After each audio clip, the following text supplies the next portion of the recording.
Public wishing to address the council form located on either end of the counter and give it to either me, the chairman, or the council clerk prior to the beginning of the meeting.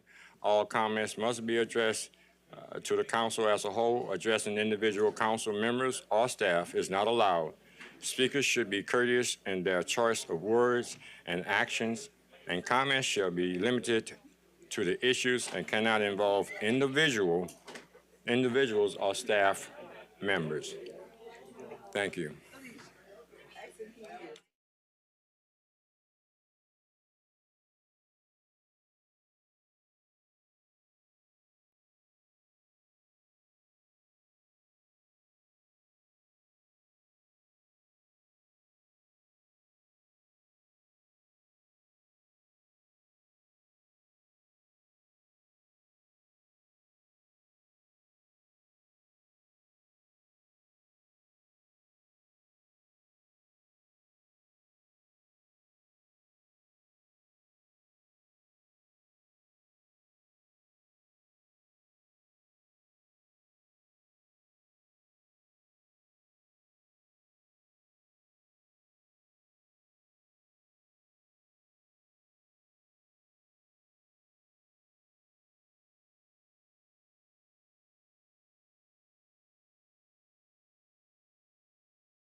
We would like to have all cell phones and electronic devices used for communication, and they should be silenced for the duration of the meeting.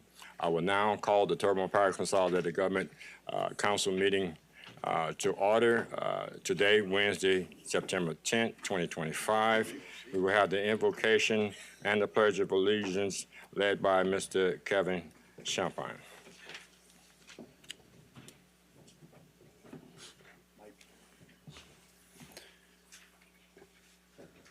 Heavenly Father, as we gather here today, we seek your guidance and wisdom. Grant us clarity of thought and unity of purpose as we deliberate on matters that affect our community.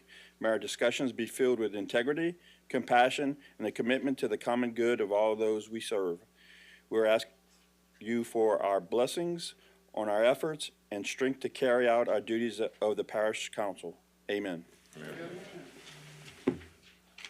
I pledge allegiance to the flag of the United States of America and to the republic for which it stands, one nation, under God, indivisible, with liberty and justice for all.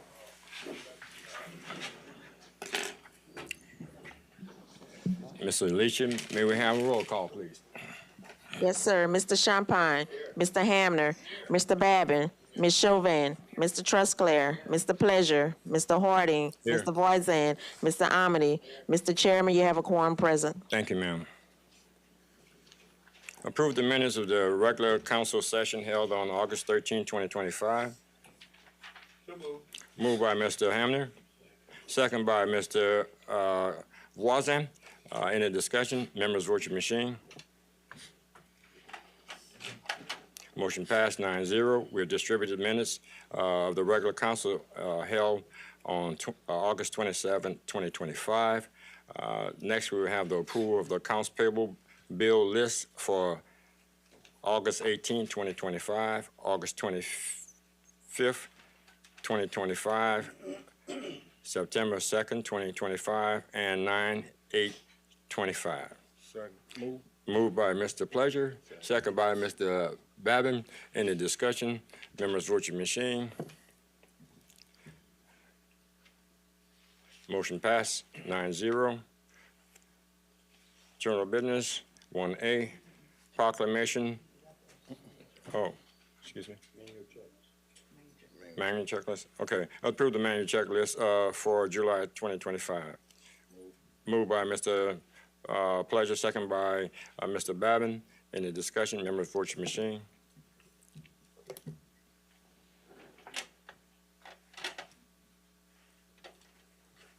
Thank you. The motion passed 8-0. Now, general business 1A, proclamation, National POW MIA Recognition Day. Mr. Danny Babin. Thank you, Mr. Chairman. It's indeed a privilege and an honor to read this about prisoner of war and the missing in action, the recognition on that day, because this hits close to home. My late father-in-law, Ray Marcello, was a prisoner of war in World War II for a year. When he was liberated by the English, he weighed 81 pounds, but lived to a glorious 96 years old. So this is very important to me, and we can't forget about the people that we lost, the ones that are still missing. And actually, tomorrow is the 24th anniversary of 9/11, and there's still a lot of people there. They are heroes as well. So with that being said, National POW MIA Recognition Day. Whereas National POW MIA Recognition Day was established in 1979 by President Jimmy Carter and is commemorated annually on the 3rd day of September as an opportunity to honor and recognize our brave service members who are classified as prisoners of war or missing in action. And whereas National POW MIA Recognition Day is a day to acknowledge families, friends, and the veterans who are awaiting recovery and identification of missing and unaccounted for service members for our nation's past wars and conflicts. Whereas acknowledged in 2019, World War II pilot Newt Hensley designed the POW MIA flag made in black and white to symbolize sorrow, anxiety, and hope. Whereas the POW MIA flag will be flown daily in all places the United States flag is flown, including the Terrebonne Parish Courthouse, the Terrebonne Parish Towers, the Sheriff's Office, and the Homo Police Department. And whereas National POW MIA Recognition Day is a time where Terrebonne Parish residents can stand with POW MIAs and their families in support of those who serve our nation in defense of the values we hold dear. And whereas National POW MIA Day, Recognition Day in Terrebonne Parish is an opportunity to honor the service members who were held captive and returned, as well as those who remain missing. And whereas National POW MIA Recognition Day and other military events help bridge the community at the military and the military to build trust and support. Now therefore be it resolved by the Terrebonne Parish Council on behalf of Parish President Jason W. Bergeron and the entire Parish Consolidated Government that the day of September 19th, 2025 be hereby proclaimed as National POW MIA Recognition Day, signed by Parish President Jason Bergeron, Council Chairman Carl Harding, and endorsed by this entire council. Is there someone here to accept? Well, I'll bring it to President Bergeron. Ronnie, why don't you come up, sir?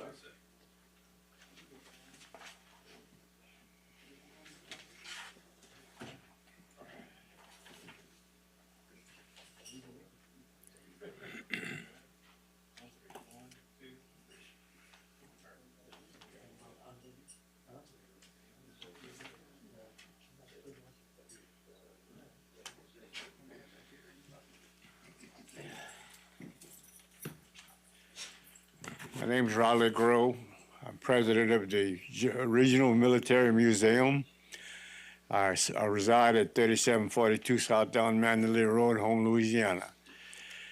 I was fortunate enough that when I went into the service, there was no fighting going on in Vietnam.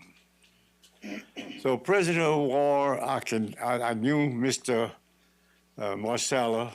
He was our librarian at the museum. So I was a young boy of about 5 years old during World War II. But not only honor the POWs, honor all your veterans. Those that did make it back, and those that did their time. Now, Vietnam was a thing that we kind of got criticized for that. But you got to remember, when you go into service, they're training you to kill. They don't give you a rifle for nothing. But anyway, I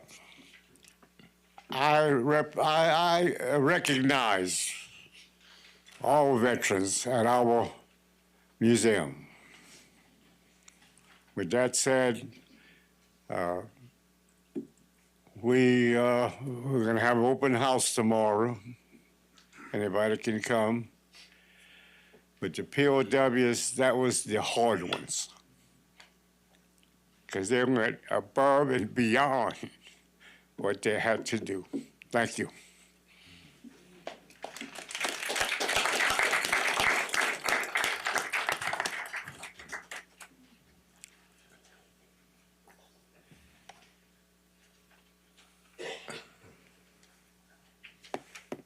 Mr. Hamlin, you have something to say? Yes, sir. Am I on? Yeah. I just want to tell Riley that his words were well said. I really appreciate what you said up there, and you did a great job communicating it. But you lacked one thing.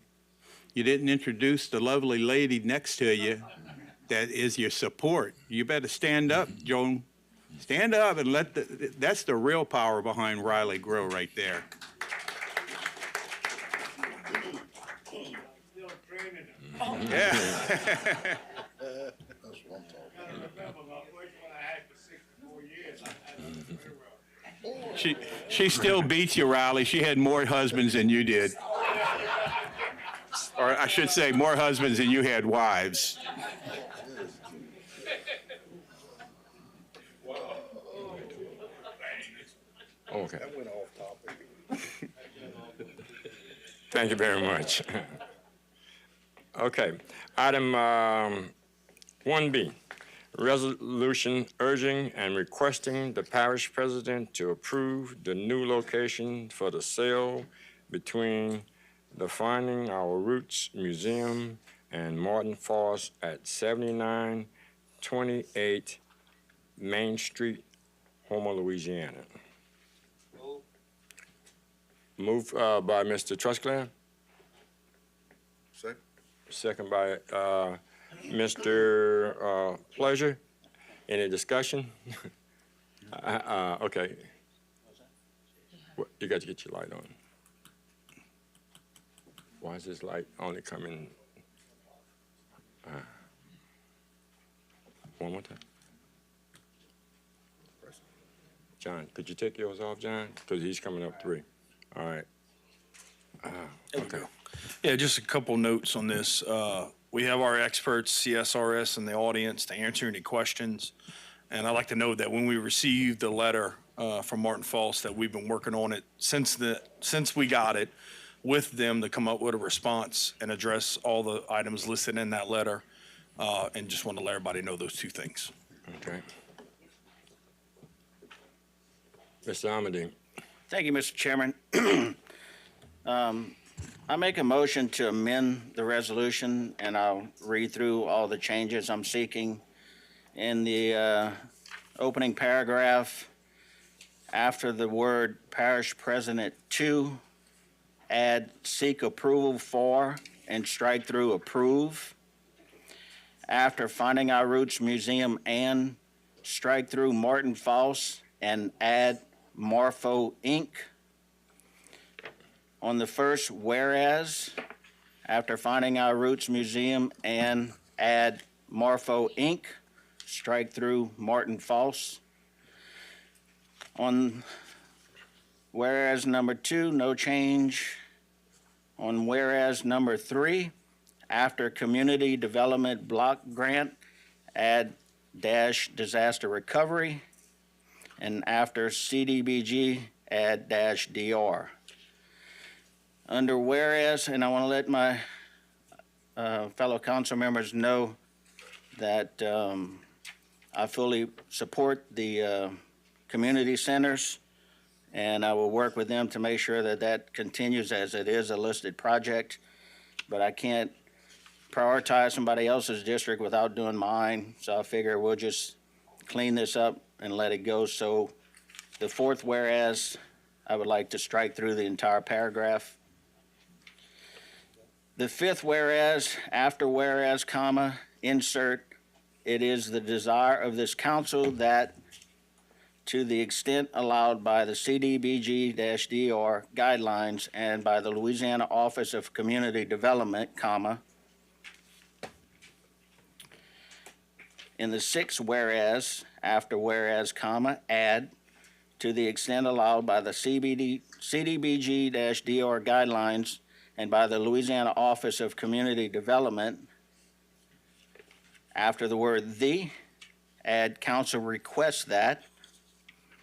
After 7928 Main Street property, strike through will, the word will. After the word burdensome, strike through parish. After restrictions and, strike through will allow. After Finding Our Roots Museum, add be allowed. And Ms. Clerk, I'll give this all to you if it passes. On the 7th whereas, after the words the revised location, strike through will also and insert the word may. No changes to the 8th and 9th whereas. In the next paragraph, after the words parish president to, strike through approve and add the words submit to the Office of Community Development an application for approval of. And after the words Finding Our Roots Museum and, strike through Martin Falls and insert Morpho Inc.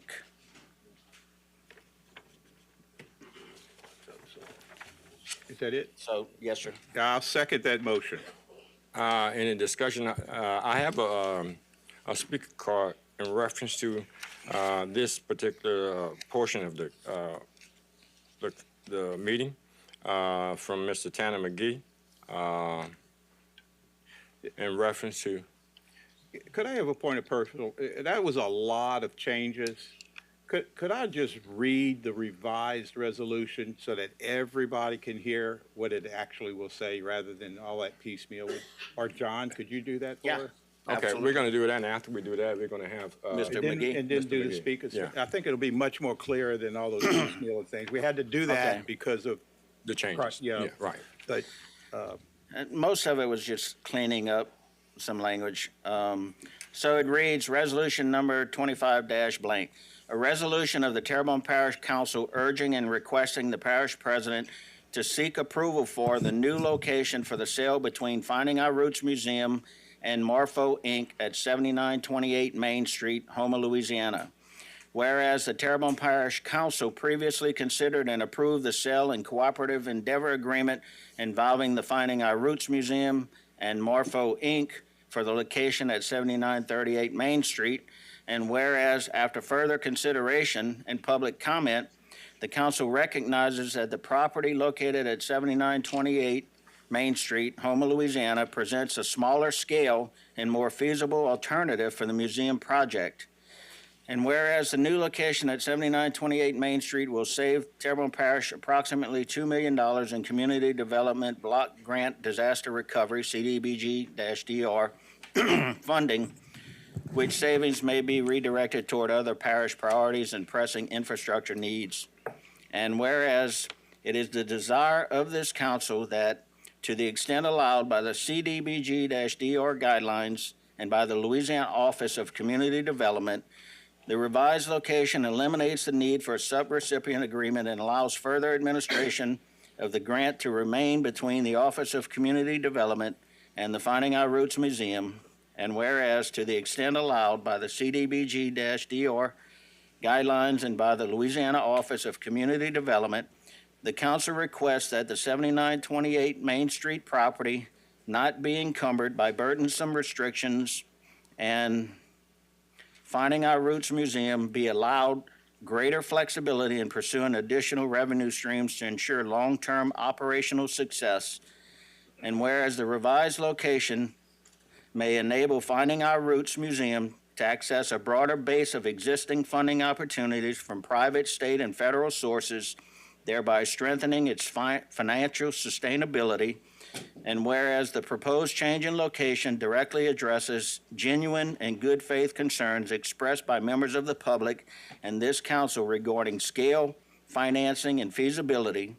And whereas the use of 7928 Main Street will allow Finding Our Roots Museum to open its doors more quickly and begin telling the important story of African Americans in Terrebonne Parish, thereby contributing to the cultural, educational, and historical enrichment of the community.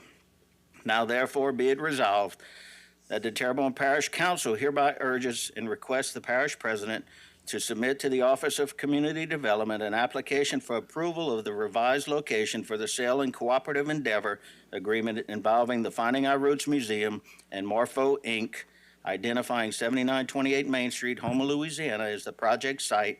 Be it further resolved that this resolution be forwarded to the parish president for his consideration and action consistent with the intent herein expressed. Okay. Mr. McGee. Thank you, Mr. Chairman, council members.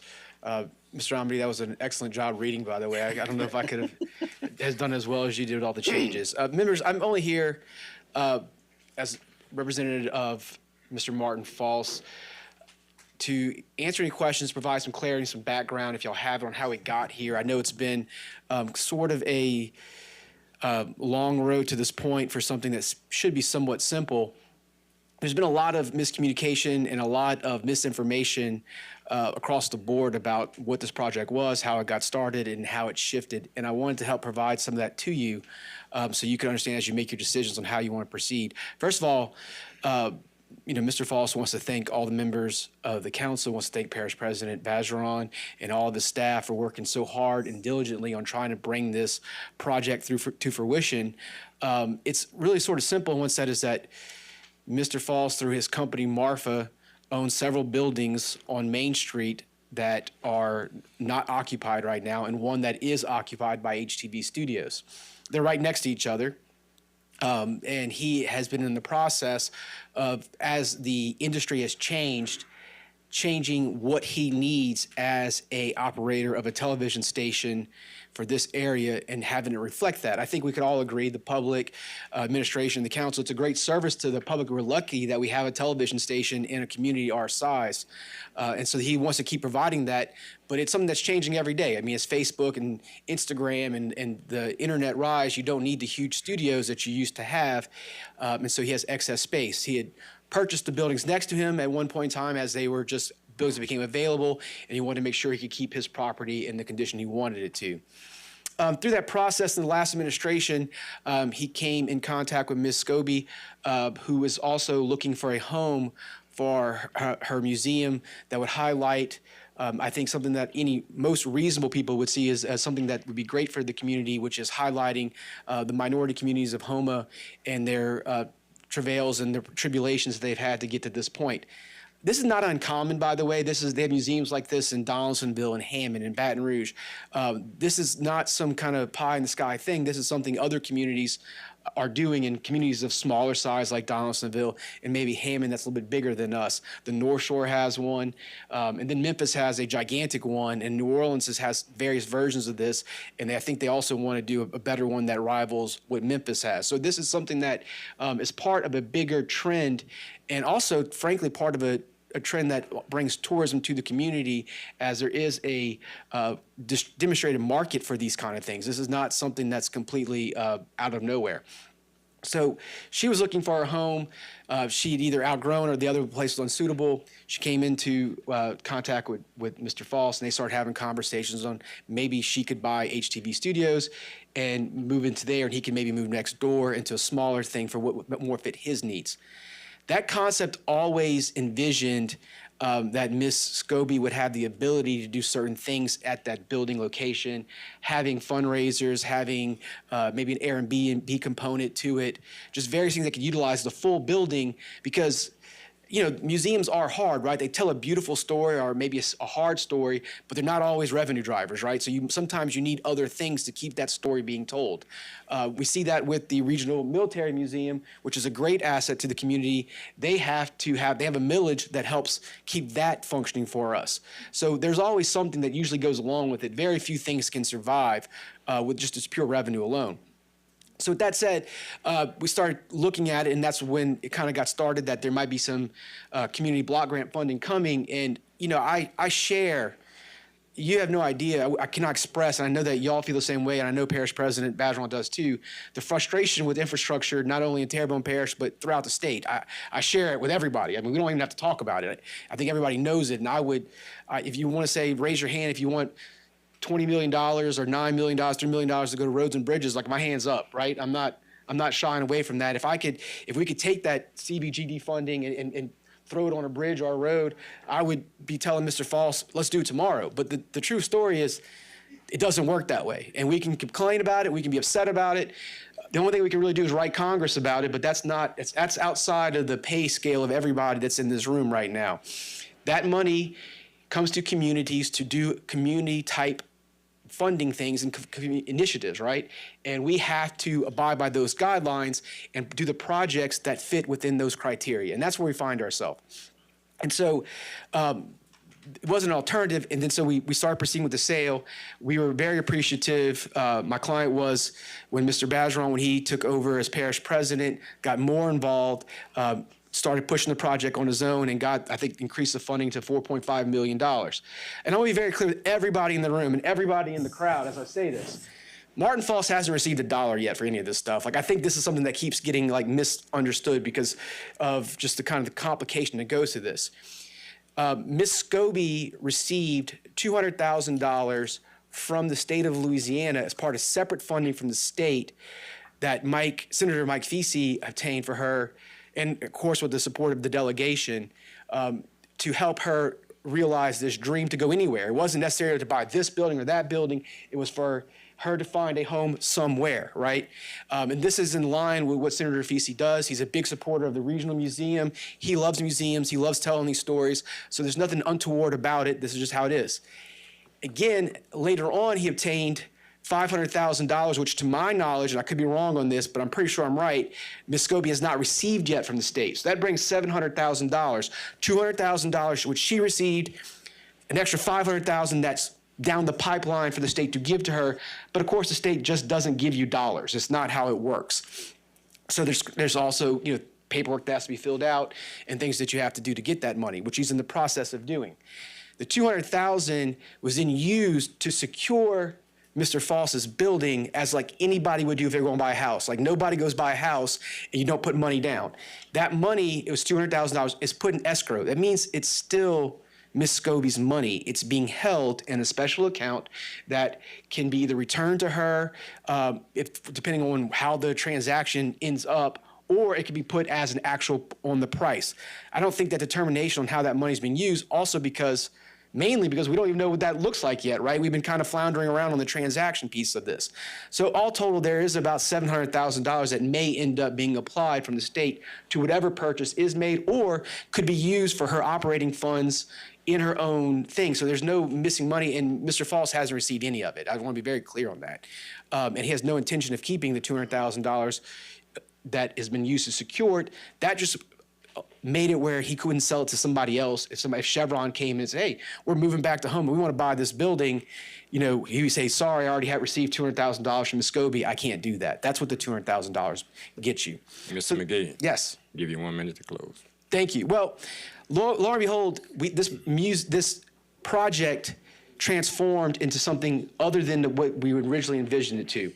And then on top of that, the parish had a meeting. There was a lot of public sentiment and concern that was expressed.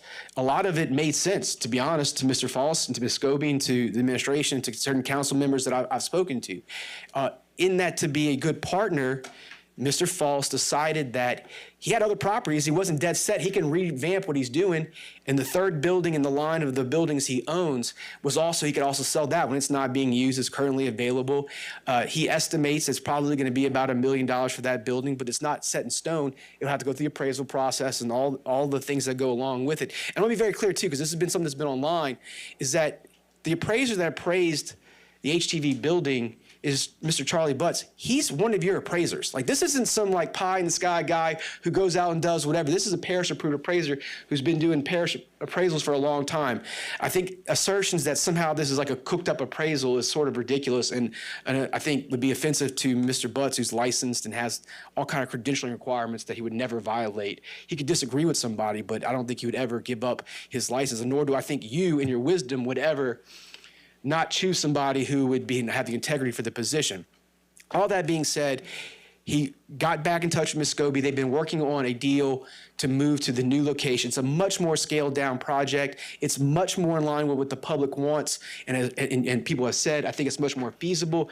I think it checks every box that this council and this administration is looking to do, and that the public has said at the last meeting that they wanted to see with this money. And it frees up money for y'all to do other needs. And so for all these reasons, it was decided to go forward with this new thing. It was a pivot from the last one based off of your concerns. So with that, I answer any questions you may have, but I'm really here just to give an outline of how we got here. Thank you. Any questions or discussions? Mr. Bergeron, you had something to say? Okay.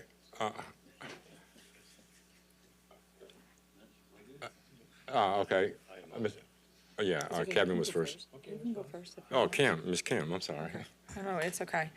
Okay, so Tanner, what you're telling us is that the $200,000 is in escrow. Correct. It has interest now to it, whatever that may be. And if this falls through, Mr. Foss is going to give Ms. Scobie back the money, because I'm a little confused on that part, but this is. Yeah, no, that's 100% correct. Like if you went to buy a house and the deal fell through, you get your money back, unless there's a distinction between a down payment and earnest money, but for the most part, that's exactly how it works. Okay. And you said that the money from the state can be used for operational costs, because when I went back to read it, one of them stated that it was to purchase a building. So Right. does the 500,000, is that just to purchase a building, or can it be used for an array of things? That would be between Ms. Scobie and the state, to be honest with you. I don't know the details of what the state will allow, because the state will allow you some movement on that kind of stuff. It would probably be easier, more easily cleaned up next session for Senator Facey to just revise what the money is for to reflect what it's going to do and clear all doubts. I think that there's time for that. Well, the reason why I'm asking that is because if you're seeking certain money from here, with getting a building, and the money is with the state for getting a building, because the CBDGDR money cannot be used for operational costs, is what I've been told, and maybe they can, if I'm wrong, please clear me up. I'm just trying to make sure that we don't become in jeopardy because something is done wrong with the money. Right, but I mean, Right. I think ultimately at the end of the day, there's always the state just doesn't give you money and let you walk away with it. I mean, no. I wish that. I mean, I don't wish. I'm glad that they don't, but I mean, that's not the way it works. So they're going to have all the checks and balances. Nobody's going to allow somebody to use money at some point. Trust me, the state claws back money all the time that's been improperly used. And look, to answer your question, also, Mr. Falls is not in the business of running a Black History Museum. He's in the business of selling a property, and he's trying to give all the funding streams and be as flexible on funding streams. And look, he just told me, I didn't realize that the $200,000 was actually returned to the state today. Well, no, just so you know, I'm not really, it's not on him. I'm worried about what's coming forward with the Right. museum. So this is not about. Yeah, that so you part just of have to it. check the boxes. We're trying to facilitate a sale and give as much flexibility to Ms. Scobie, and she can answer the questions better on how she plans on Right. operating than I could. And that's probably where I'm coming to this, because I just found out about the 500,000. So now, with your letter. I mean, that's a you put public in the document too, 200. Right. Ms. Chauvin. Like, that's not something that's done. And that goes to like 80 committee hearings, a floor Right. vote in the House, a floor vote in the Senate. This isn't some like sneak attack. I mean, I know I understand it's you don't read not. the bill like constantly. I get that too. I wouldn't either. But it is. I don't. It's one of the most public things that you can do is have Right. the state's finance bill done. Okay, thank you. You're welcome. Mr. Babin. Yeah, thank you, Tanner, for your explanation of all that. That clears things up tremendously for a lot of people. And if they don't believe it, it's shame on them, all right? Right. Because you did start from the beginning and brought it all the way to the end. I appreciate that. The only thing I want to say, President Bergeron, you said you had someone here from CSRS. I'd like for them to come up Sure. and explain, and thank you again, Tanner. Yeah, I'm available if y'all have another question. Sure. I'm here for as long as y'all want me to be. I'd like for them to come up and explain the process from here going forward, because we were in one process. Now that has to stop due to pulling the building away. So what do we have to do as a parish in terms of petitioning OCD, appraisals, just the entire process from here going forward? Yeah, Name and address, please. Taylor Gravois, CSRS 8555 United Plaza Boulevard. Thank you for the question. It's a great question, and appreciate you all inviting us here tonight to speak to help guide the decision about this. So I think what the question is how do we move forward with the project? So the project was approved to allocate resources of the allocation to the Finding Our Roots Museum. It was not tied to any particular location. That was done to provide maximum flexibility. Because at the time, there was not any definitive on that building. We just identified that we had a willing seller. So where do we go from here? We have to go back and amend the application with OCD. We have to get approval from them to move forward with a new location. And then once they give us that approval, we have to go through the process, the same process we're currently going through at the current location of getting an appraisal. And the appraisal process itself is you have to get an appraiser that is approved by the parish, that has no prior affiliation or has done the appraisal for the owner on that location. Once you get that appraisal, you have to get another third-party review appraiser. If all that checks out and the building appraises, then that's what the grant dollars cannot pay above appraised value.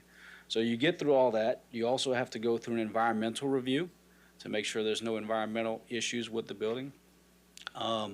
You also have to go through and make sure that the other criteria is met with LMI, which we will, because from what I understand, it's adjacent to the existing location, so we should be able to check that box.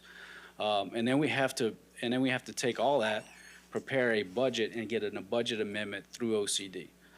And once you get through all that, then you can proceed with purchasing the building, making any renovations, and going forward from there. So that's the process going forward. So it's a fairly lengthy process. No matter what we do here tonight, this is not the end all. This is just the beginning of moving it forward. From first of all, they may turn it down. I doubt if they would, because they've already approved something for a museum, okay? This is asking for less money, so there would be no reason for them to turn it down, okay? But again, the process that was gonna have to happen on the HTV building has to be done on that one as well. So once the appraised value, once it is appraised, then it's between Mrs. Scobie and Mr. Falls if he would agree to that number. Because as you said, it can't be, you can't pay for over appraised value. So I just want everyone to understand that. We're not, this is not gonna end everything tonight. This is just gonna start it all over again. And the same process that was gonna apply to the HTV building is gonna apply to the new location. That is a very good summary. Okay. So yeah, you have a really good understanding for not being a CDBG expert, but you are correct. And not only this project, but there's 29 projects in the program. Every single one of those projects has to follow a very prescriptive process that comes from the federal government through HUD to OCD and down to the recipient or the grantee, which is Terrebonne Parish. So you're absolutely correct. If it is the will of the council and the parish as the grantee to move forward with this new location, then we have to start the process with OCD and go through all those steps that we have to get through many more hoops before this project can actually be a reality. So. Okay, one more follow-up question on that. The money will be less. So the extra money, we'll call it extra money, okay? Right.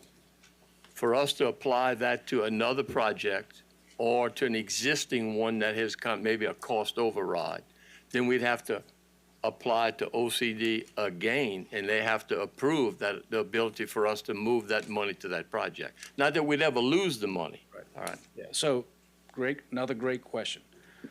The money, the good news is the money is for Terrebonne Parish. That's your money, it's not gonna go away. You can easily, and there's two paths you can take. One is easier than the other. The easier path is to reallocate whatever savings you may have to one of the other 28 approved projects. Since they were already approved, you're simply modifying the budget and increasing it on one of these other approved projects. If you would like to approve a new project that is not one of the 29 approved projects, that is a much more difficult and longer process. You have to go back through public hearings, you have to amend the action plan, there's other steps you have to do to propose a new project. So if it's the will of the council to take whatever savings may be realized from this new location and allocate it, the easier thing to do is to allocate it to one of the other 28 projects. But we do have alternate projects, not counting those 28. We had 29 projects that were approved, and then there are alternate projects. 29 plus the alternates. Yeah, we have 29 total plus the alternates. Okay, so that money could actually go to an alternate because it's on. Again, this is not something that we as council people are involved in on a day-to-day basis. Administration and you guys handle all this. And I want the public to know that just because we're council people, that doesn't mean we're involved with this on a daily basis. That's why I wanted to ask the questions to make sure that not only do I understand, everybody out there listening understands that tonight is not the end, it's the beginning of the process again. That is a very good way to put it. And again, I'll go back to my earlier statement. All 29 projects are subject to the same process. Right. So yes, we would have to go back, go through this process again in order to get that money reallocated. But, anytime you deal with the federal government, as Tanner mentioned, there's a lot of strings attached, and the Right. state claws back money, and the feds are probably worse about clawing back money. So, the risk is nobody wants the money clawed back. You want to follow the guidelines. The good news is the federal government has granted this money to Terrebonne Parish. The bad news is you have to abide by all of their rules and restrictions, whether you like it or not. And from the federal government standpoint, if you don't do things according to their rules, they'll just as soon say, don't take the money. Do we know at this point, I think the expiration date on all of this was November 2027, if that memory serves me?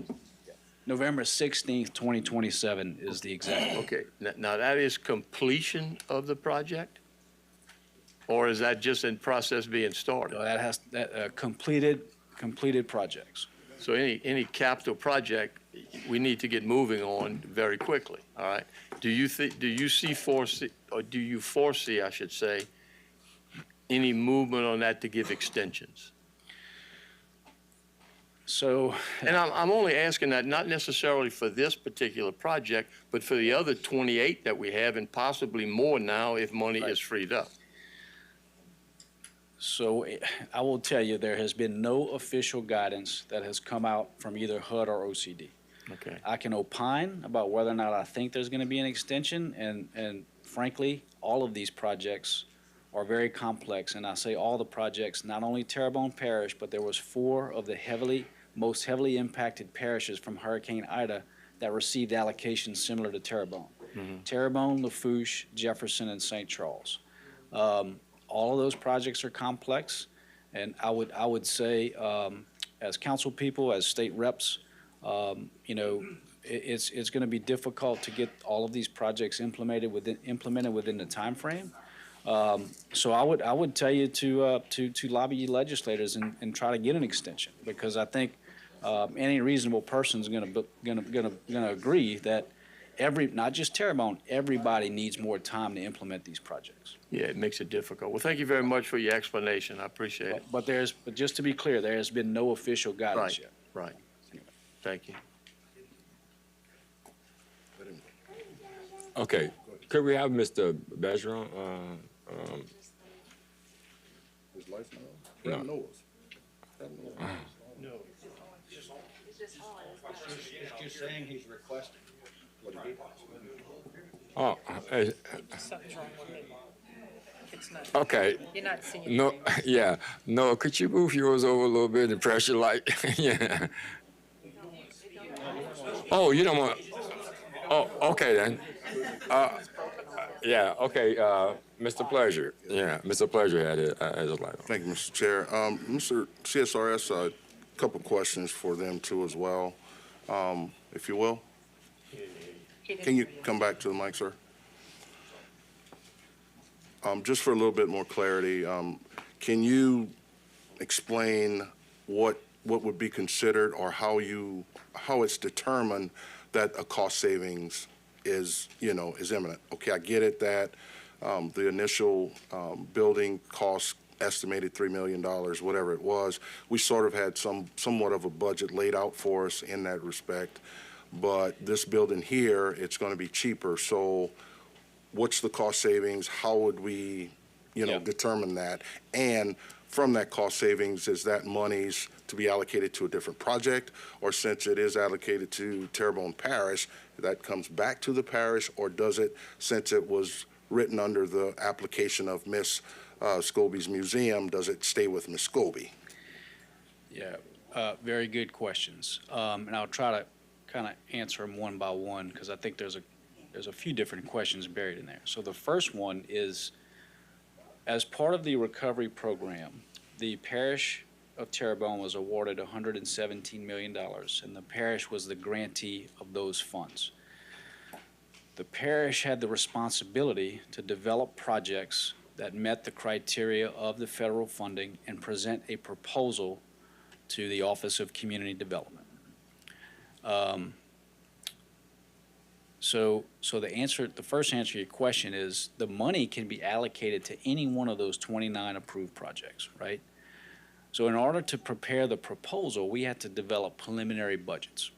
These budgets were not based on any sort of factual information, well, not say factual, but any sort of approved appraisals or anything, because it's too early in the process.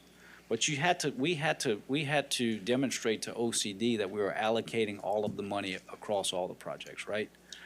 Once they give us approval, then you have to move forward with all of the steps that are necessary to actually comply with the program requirements. The devil's in the details, right? So for any property acquisition, you have to get an appraisal, and you have to get, you have to get the appraisal, environmental clearance, and then you have to, some of the monies can be used to renovate the building, and then somewhat of startup costs. So this issue of an approved budget, I think you're probably comparing that to the preliminary budget. As we sit here today, we still don't have a final appraisal on the original location, and we certainly don't have one yet on the second location. So in order to determine the budget, we have to get an appraisal, we have to determine the building renovation costs, any sort of environmental remediation. Whatever that costs for whatever location is ultimately decided on, then that's allocated to that project.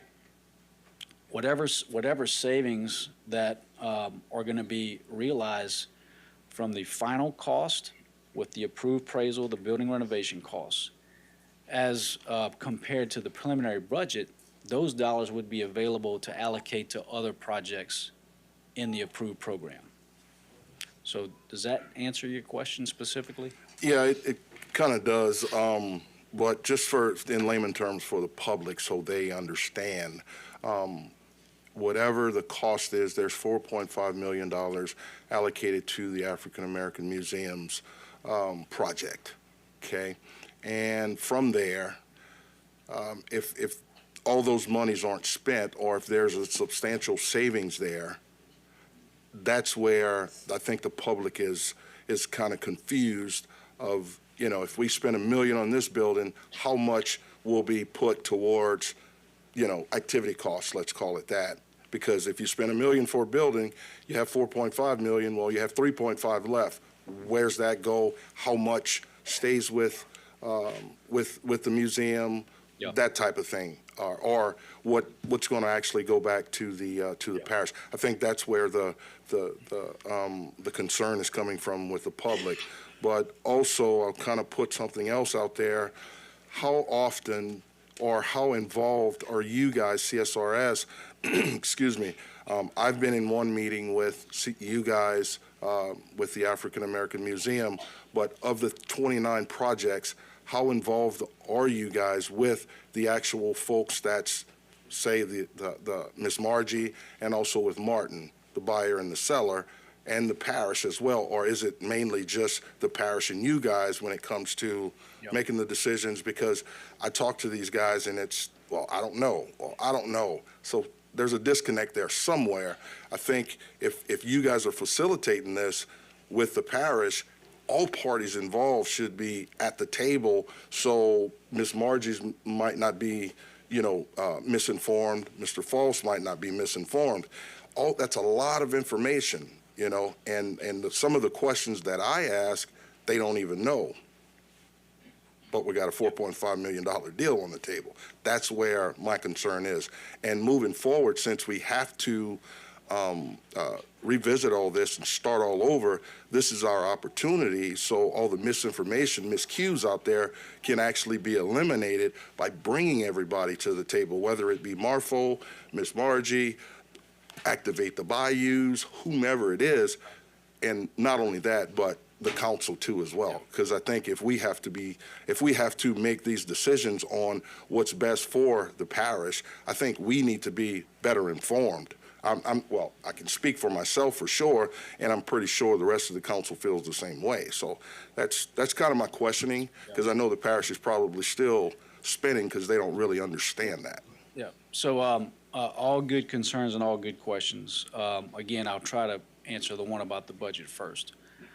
The final budget is determined on what is an allowable cost under the CDBG guidelines. Purchase a building, renovate it, and then a certain amount of startup costs can be allocated to get the project stood up.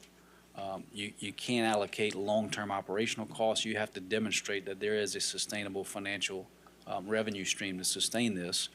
And that's when, if you can't do that within that 5-year period, that there is some clawback provision. So if we do want to move to a new location, and that's what's decided here, then we will go to work to prepare that revised budget and try to get all of the things that can be applied to this project, building renovations, purchase, some startup costs. We'll try to build the absolute best budget we can, and then that becomes the budget amendment for that particular project. In terms of the communication on project selection, under these guidelines, the council, the parish president, us, no one can unilaterally pick a project. And that's not our rules, that's not the state's rules, that's HUD's rules. You have to have a community participation plan, which we did in the months following Hurricane Ida. We went out, and some of you may remember this, and we did town hall meetings almost in every district. And there was community surveys, there was a lot of work done, and we had to submit all that to HUD and OCD to prove to HUD and OCD as a condition of getting the money that we went through all the public hearing processes. So if we want to change projects, we have to amend that, okay? And that's the process. So the parish president, any one of the councilmen can't pull a project out the air and say, now I want this project to be on the plan. You may say, we'd like you to explore that, but it's got to go through the same process all the other projects. You got to go back out for a public hearing. You have to make sure it meets all the LMI criteria. That the money is that grant award is established to help. So it's not those individual project decisions can't be made unilaterally. If that answers your question. In terms of the communication, I mean, we're involved every step of the way.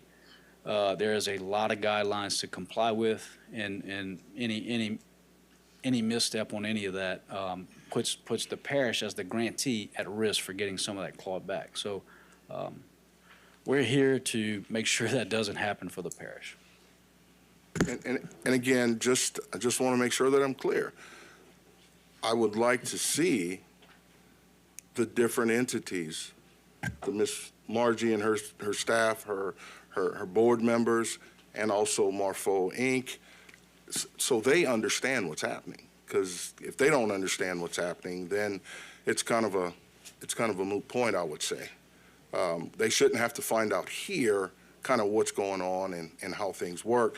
But most importantly, last thing I'll share is we have 29 projects. I get it. We do have 29 projects. It's a lot of projects, a lot of work. I've been, ever since I came aboard and starting to learn the projects, it's been rather difficult, but most importantly, we have weather stations, we have activate the bayous, we have steam centers, we have a whole array of projects. None of those projects get this sort of attention, and there's one common denominator, and I'll let everybody else figure that out. Thank you. Mr. Henner. Thank you, Mr. Chairman. And Mr. Grava, thank you for, you gave a really good, insightful presentation on the nuts and bolts of what CDBG are and what we have to do as a parish for Office of Community Development, HUD regulations. Tana, thank you for giving us that historical background of how we got to this point. I want to turn some attention to the actual resolution itself that Councilman Amadi proposed, and I seconded it. I want to start off by thanking Ms. Neal for helping us write this proposed resolution, the new one. It's thoughtful, and it's well done, and we worked together on that. I just wanted to let everybody know that our parish attorney approves this. I want to express my strong support for this revised resolution put forth by Councilman Amity and myself regarding the new location for Finding Our Roots. It demonstrates a clear commitment to fiscal responsibility, community enrichment, and the preservation of African-American history in Terrebonne Parish. The new location offers significant advantages over the previous considered site. Not only does it present a more manageable scale for the museum project, but it also introduces an opportunity for substantial savings. We already talked about that, the $2 million in CDBG DR funds. And these savings, as we've heard, can be allocated to other critical projects that we set as priorities. Equally important is the flexibility that the revised location affords the Finding Our Roots Museum by minimizing the burdensome parish restrictions and streamlining the administrative processes with the Office of Community Development. The museum will be able to pursue new funding sources, diversify its revenue streams, and ensure its operational sustainability for years to come. The museum will be able to continue its mission to tell the compelling story of African Americans in Terrebonne Parish and its growth as a cultural and educational institution. If the council decides to, the council's decision to address these public concerns regarding the scale, the financing, and the feasibility is commendable to all of us. The revised proposal directly responds to genuine feedback from the public, demonstrating a willingness of us to listen and adapt for the greater good of our community. By approving the new site, the Parish Council was positioning the Finding Our Roots Museum to open its doors sooner, giving residents and visitors alike the opportunity to engage with the vital history and heritage that shapes our parish.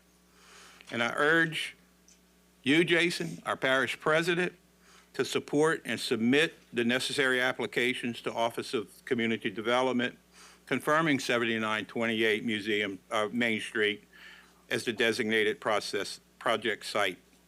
This action not only supports the museum's immediate objectives, but it's going to also foster long-term cultural, educational, and economic benefits for Terrebonne Parish. Y'all, let's move forward together in favor of this revised resolution and embrace the promise of a more enriched, inclusive, and resilient community. Thank you. Ms. Chauvin. Thank you. Jason, I have a few questions for you. When you got this letter, you said that you had sent it off to see, if this was going to be doable. I know it's important to have the operational sustainability plan beforehand, because if we don't have a plan, then we may be on the line if it does fail. Is that what we're looking at? Because I'm looking at 4.5 million, and now the building is 1, so we went down, to the 1 million, but there's still 1.5, so we're actually doing 2.5 million? That's what my understanding was of the request. Like I talked about earlier, as soon as we got the letter, I want to say it was last Wednesday, we did pass it on to CSRS to have them go through and, look at what the opportunities are, and been preparing a response since then. I'm hoping to have that by the end of this week, and to talk about what the next steps are. And like Taylor talked about, with this new building, you're gonna have to go through some of the things of, what the building cost looks like, what that is going to appraise for, and so I think we're not we don't have a clear answer on that yet. And as soon as we do, we'll let everybody know. But the first step is to start the application, or to edit the application with OCD, and then take this each step as we go through, which I'd imagine at some point it's going to have to come back for the council for a budget amendment.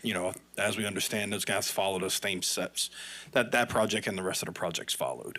So this resolution would only send it to say that, yes, go find out the answers, but in that time, we would also get the breakdown for the renovation and build-out costs, the equipment, exhibits, ma'am. all that thing. So this is saying pursue, and we'll also get the backup from it to come back to vote. That's what I understand, yes, ma'am. But we're gonna clarify all that. Like I said, we're still preparing the response to the letter and wanted to get with OCD and just make sure, you know. Well, before I vote, I want to make sure that that's what this is. Like, This is just asking us to consider doing the application to do the other building. Okay. That's what I read this as, and is that correct, Michelle?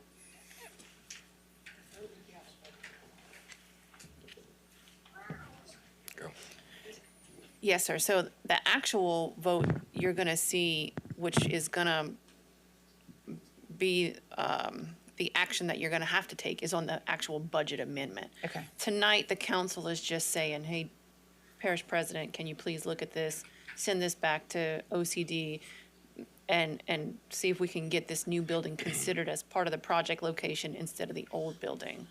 It's not, and really, I hate to say this, but it's a resolution, so it really doesn't have an effect of law. So Okay. it's just a communication between the council and the administration at this point. But I think the communication was heard, so, Okay. But you understand what I'm asking? Like, I would like to see the plans yes.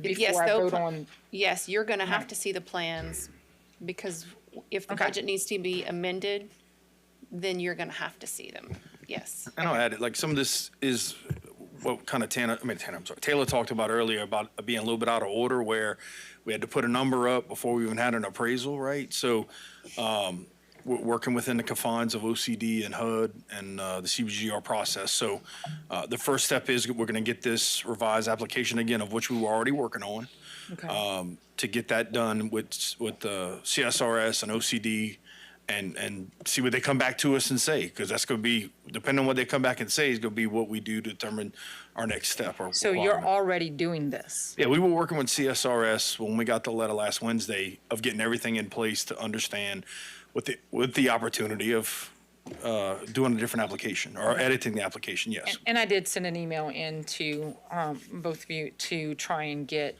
some of these numbers broken down so that I, can kind of look at them for myself and see them. But thanks. Okay. Mr. Babbitt. Yeah, just one final thing.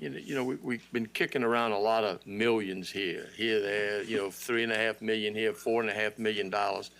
Tanner said it best, and we said it in the letter. The total package, if everything would have gone right, was $4.5 million. Originally, it was $1 million, and then there was $1.5 million added, and this, that, and the other. With this new application, it frees up $2 million out the total $4.5 million that was originally talked about. Am I right, Ms. Malden? So the $3 million that we've been hearing about was what was the proposed sale of HTV building. All right, it's not $3 million less this. Now that is off the table, and this building, let's say, appraises for $1 million, that's what frees up the other $2 million. Is my math relatively right?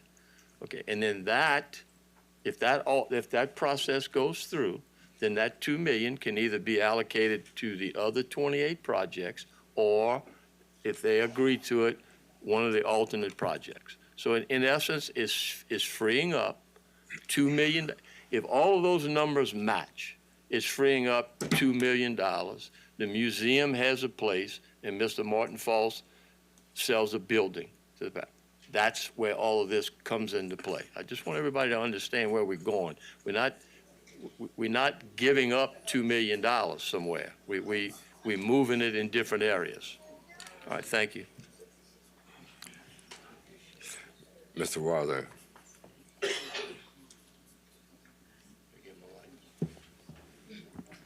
Thank you, Mr. Chair. Mr. Gravois, one question, please. The Office of Community Development, at this point right now, has anything been sent to them on this first specific building?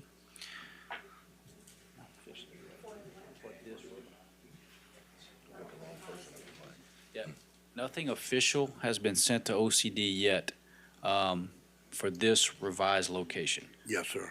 However, we have started on some preliminary budget revisions that would need to happen in order to progress this revision. but simply internal to our office. We have not submitted that to OCD yet. Okay, because just from my perspective, based on them not even knowing a specific facility, like you had said, changing facilities, budgeting that for whatever expenses that are added on to that to get that dollar amount,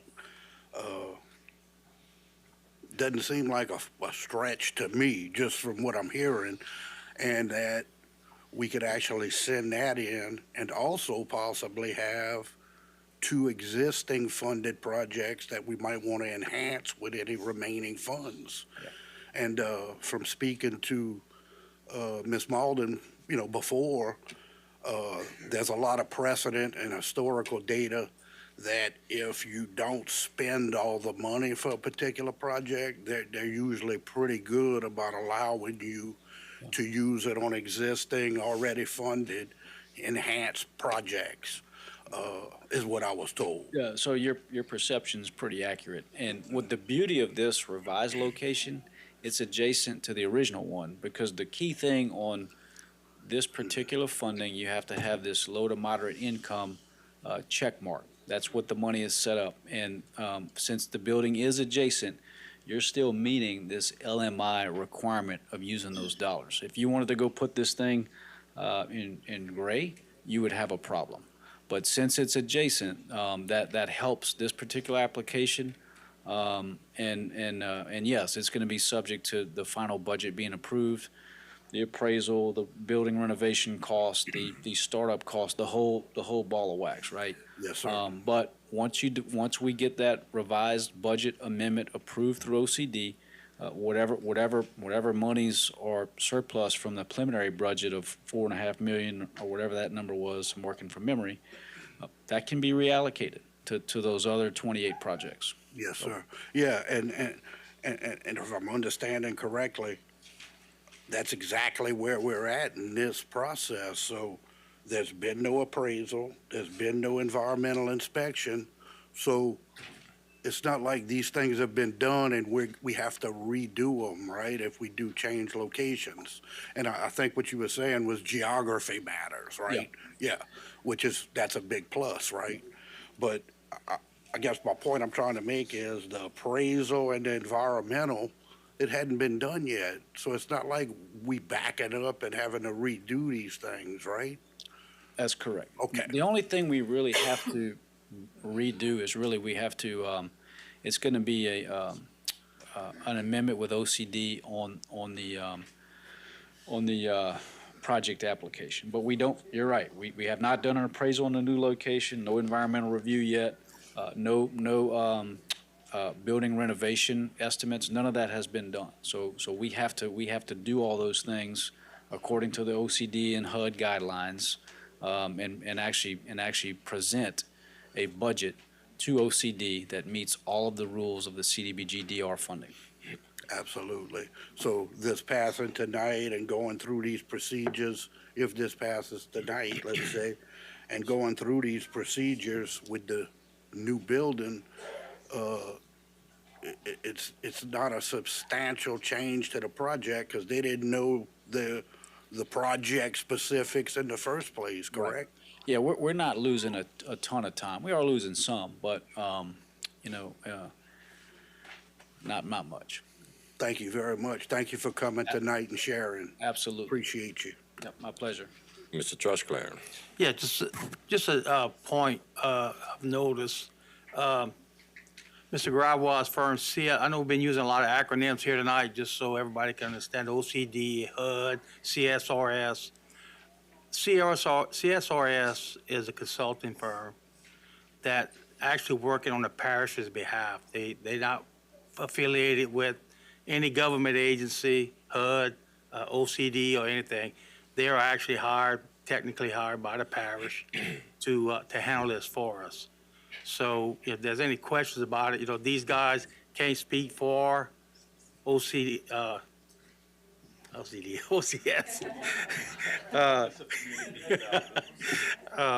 HUD, FEMA, anybody, but they work for us, for Terrebonne Parish government. So just for clarity, that way, I know a lot of people don't know all these acronyms mean, and it takes a lot of time to get caught up with some of this stuff. So just wanted to bring that out. Thanks. Mr. Pleasure. Thank you, Mr. Chair. I'd just like to ask, is it within or I guess within my pay grade to be able to be included on the communications? I just want to, I'm a bibliophile, if everybody knows what that means, but I like to read. Can I be attached to those emails and those communications when it comes to this new reinventing of the wheel for us to be able to do the project for funding our routes? Send me your file. I love to read every page, everything that you send me. Thanks. Or yeah, if everybody wants it, that'll eliminate a lot of the questions we might have. Good. Thanks. Appreciate it. Any more discussion? From the chair, I think that what is being done is being educated by a number of people. And in that education, I found myself listening to Mr. Pleasure when he said, bring in MOFAR, bring in CSRS, bring in Finding Our Roots Museum with the administration. And I'm glad Mr. Pleasure just made his statement, because we had to take a trip to Baton Rouge because I didn't understand last year. And in that not understanding, and it's so much the people of Terrebonne Parish don't understand either.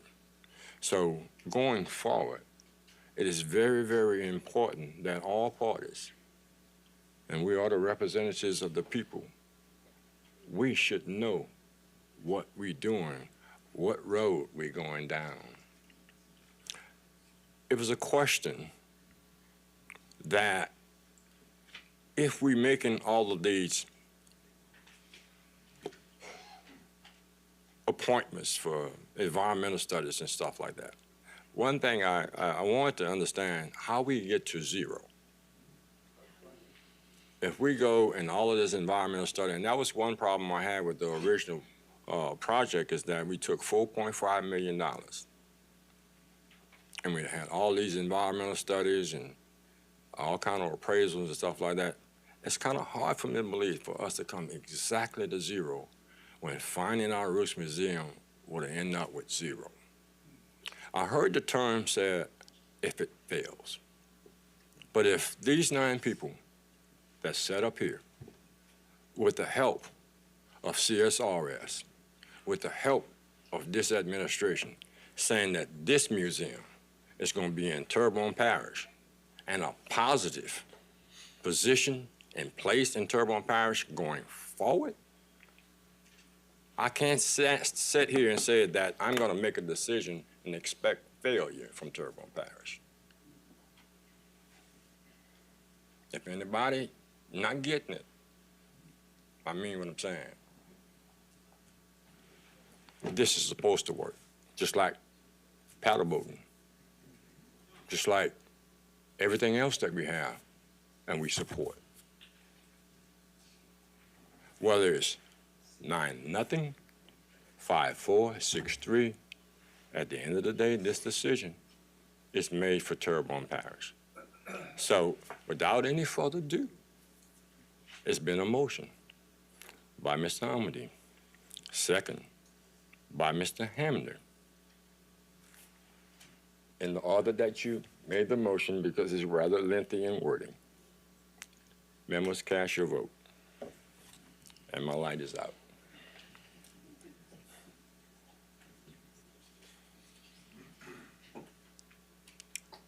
Mr. Ham?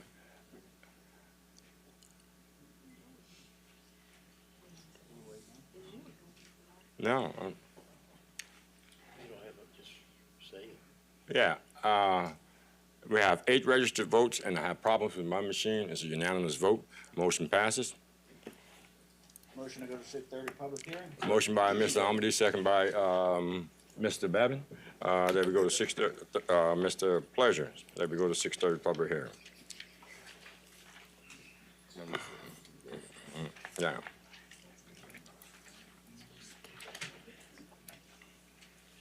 A, an ordinance to amend the parish code to remove the Yeah, it was 9-0.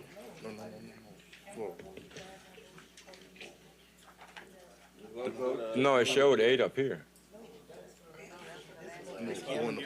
Public hearing. Oh, okay. Yeah, Did your vote flag? yeah, my machine is not working. All right. Okay. Go to public hearing, motion passed 7-0.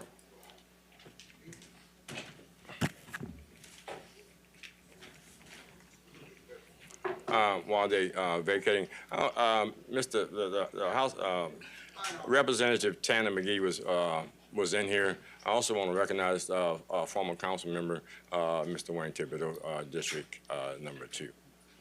Okay. Item A, an ordinance to amend the parish code to remove Regal Road between Regency Lane and Museum Drive from the list of speed hump locations to provide for removal of said humps and for other matters related thereto. First call, public. Second call, public. Third and final call, public.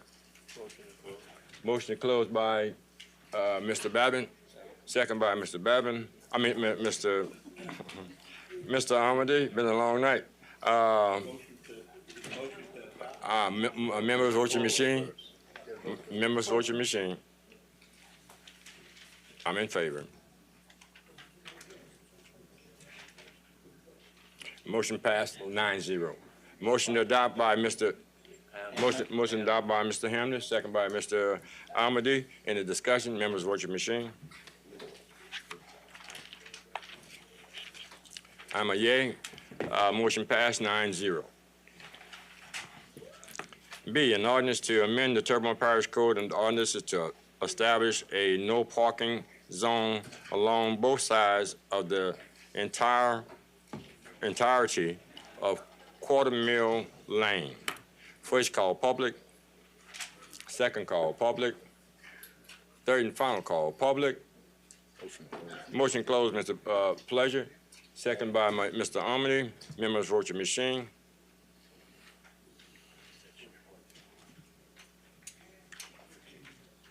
My vote is yes, 9-0. Motion passed. Motion adopted, Mr. Pleasure. Second by Mr. Amity. All right, let's get back on that. Members vote your machine.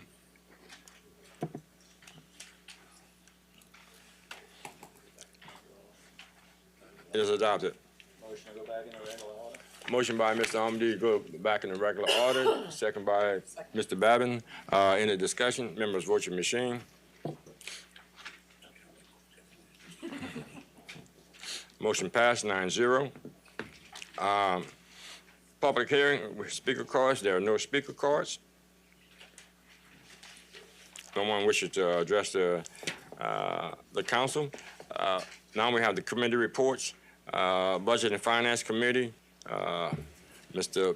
Pleasure. Thank you, Mr. Chair. I make a motion that the council accept and ratify the minutes of the Budget and Finance Committee held on September 8th, 2025, and I have 2 public hearings. Hearing number 1, consider the introduction of an ordinance to amend the 2025 adopted operating budget for the following items. Item number 1, Office of Emergency Preparedness, $3,564. Item number 2, Houma Police Department, $23,378. Item number 3, Houma Police Department, $623.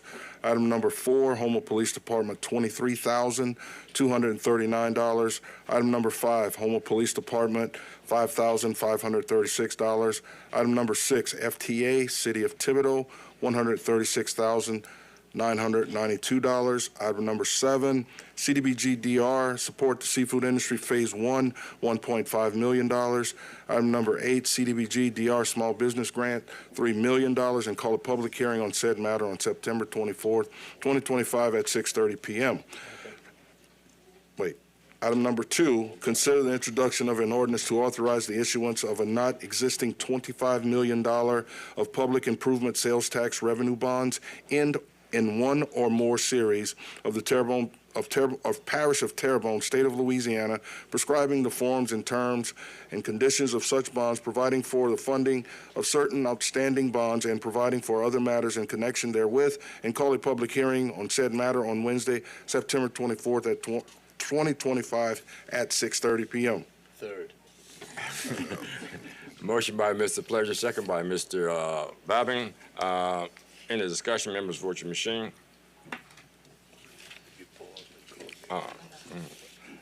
Motion passed 9-0. Community Development and Planning Committee, Ms. Chauvin. I make a motion that the council accept and ratify the minutes of the Community Development Planning Committee held on September 8th, 2024. Should be 2025. Should be 2025, and I have one public hearing.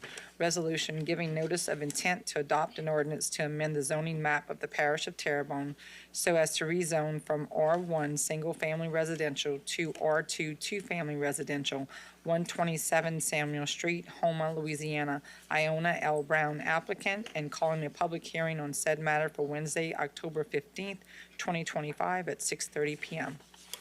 Moved by Ms. Chauvin, second by Mr. Pleasure. In the discussion, members, vote your machine. Motion passed 9-0. Public Service Committee, Mr. Voisin.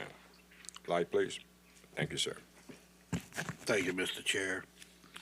I make a motion that the council accept and ratify the minutes of the Public Service Committee held on Monday, September 8th, 2025, and I have no public hearings.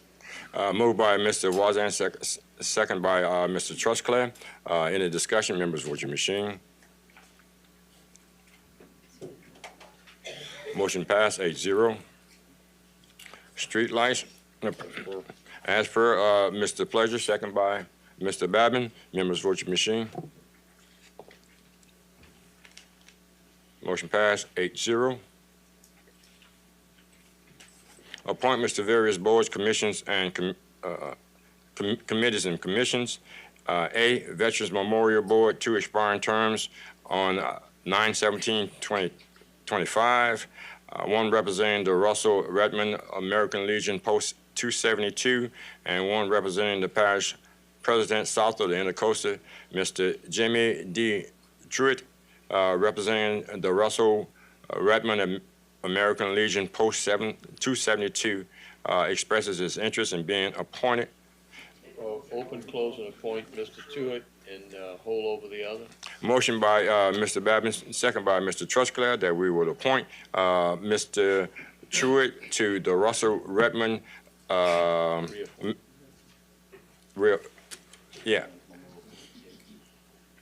Excuse me. It's reappoint. Yeah, the reappointment to Russell Redmond American Legion Post 272, and hold the parish president's representative from south of the Intercoastal. Members, vote your machine. Passed 9-0. Monthly reports.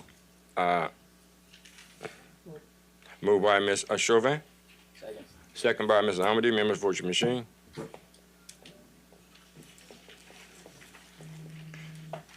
Motion passed 7-0. At this time, I will actually pass item number 7 to Ms. Chauvin to run this.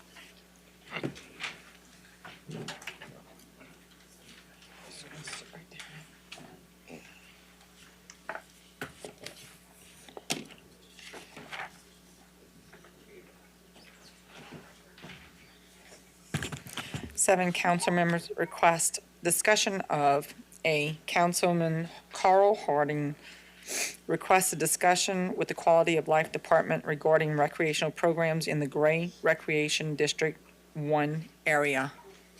Mr. Harding. Yes, usually I get rather high strung, so I wrote this, and y'all bear with me. Good evening. At the start of the council meeting, we had a prayer and we had a pledge of allegiance. And that prayer and pledge represented strong moral values which I possess and the patriotic privileges that we have as Americans in supporting the Constitution of this United States of America. Freedom, justice, and equality. The other day, I was actually in a council meeting, and I had one of my constituents. He had actually came up, and he had an issue, and he presented himself with an issue during the session where we had a speaker card that we had to fill out, and I only allowed in 4 minutes.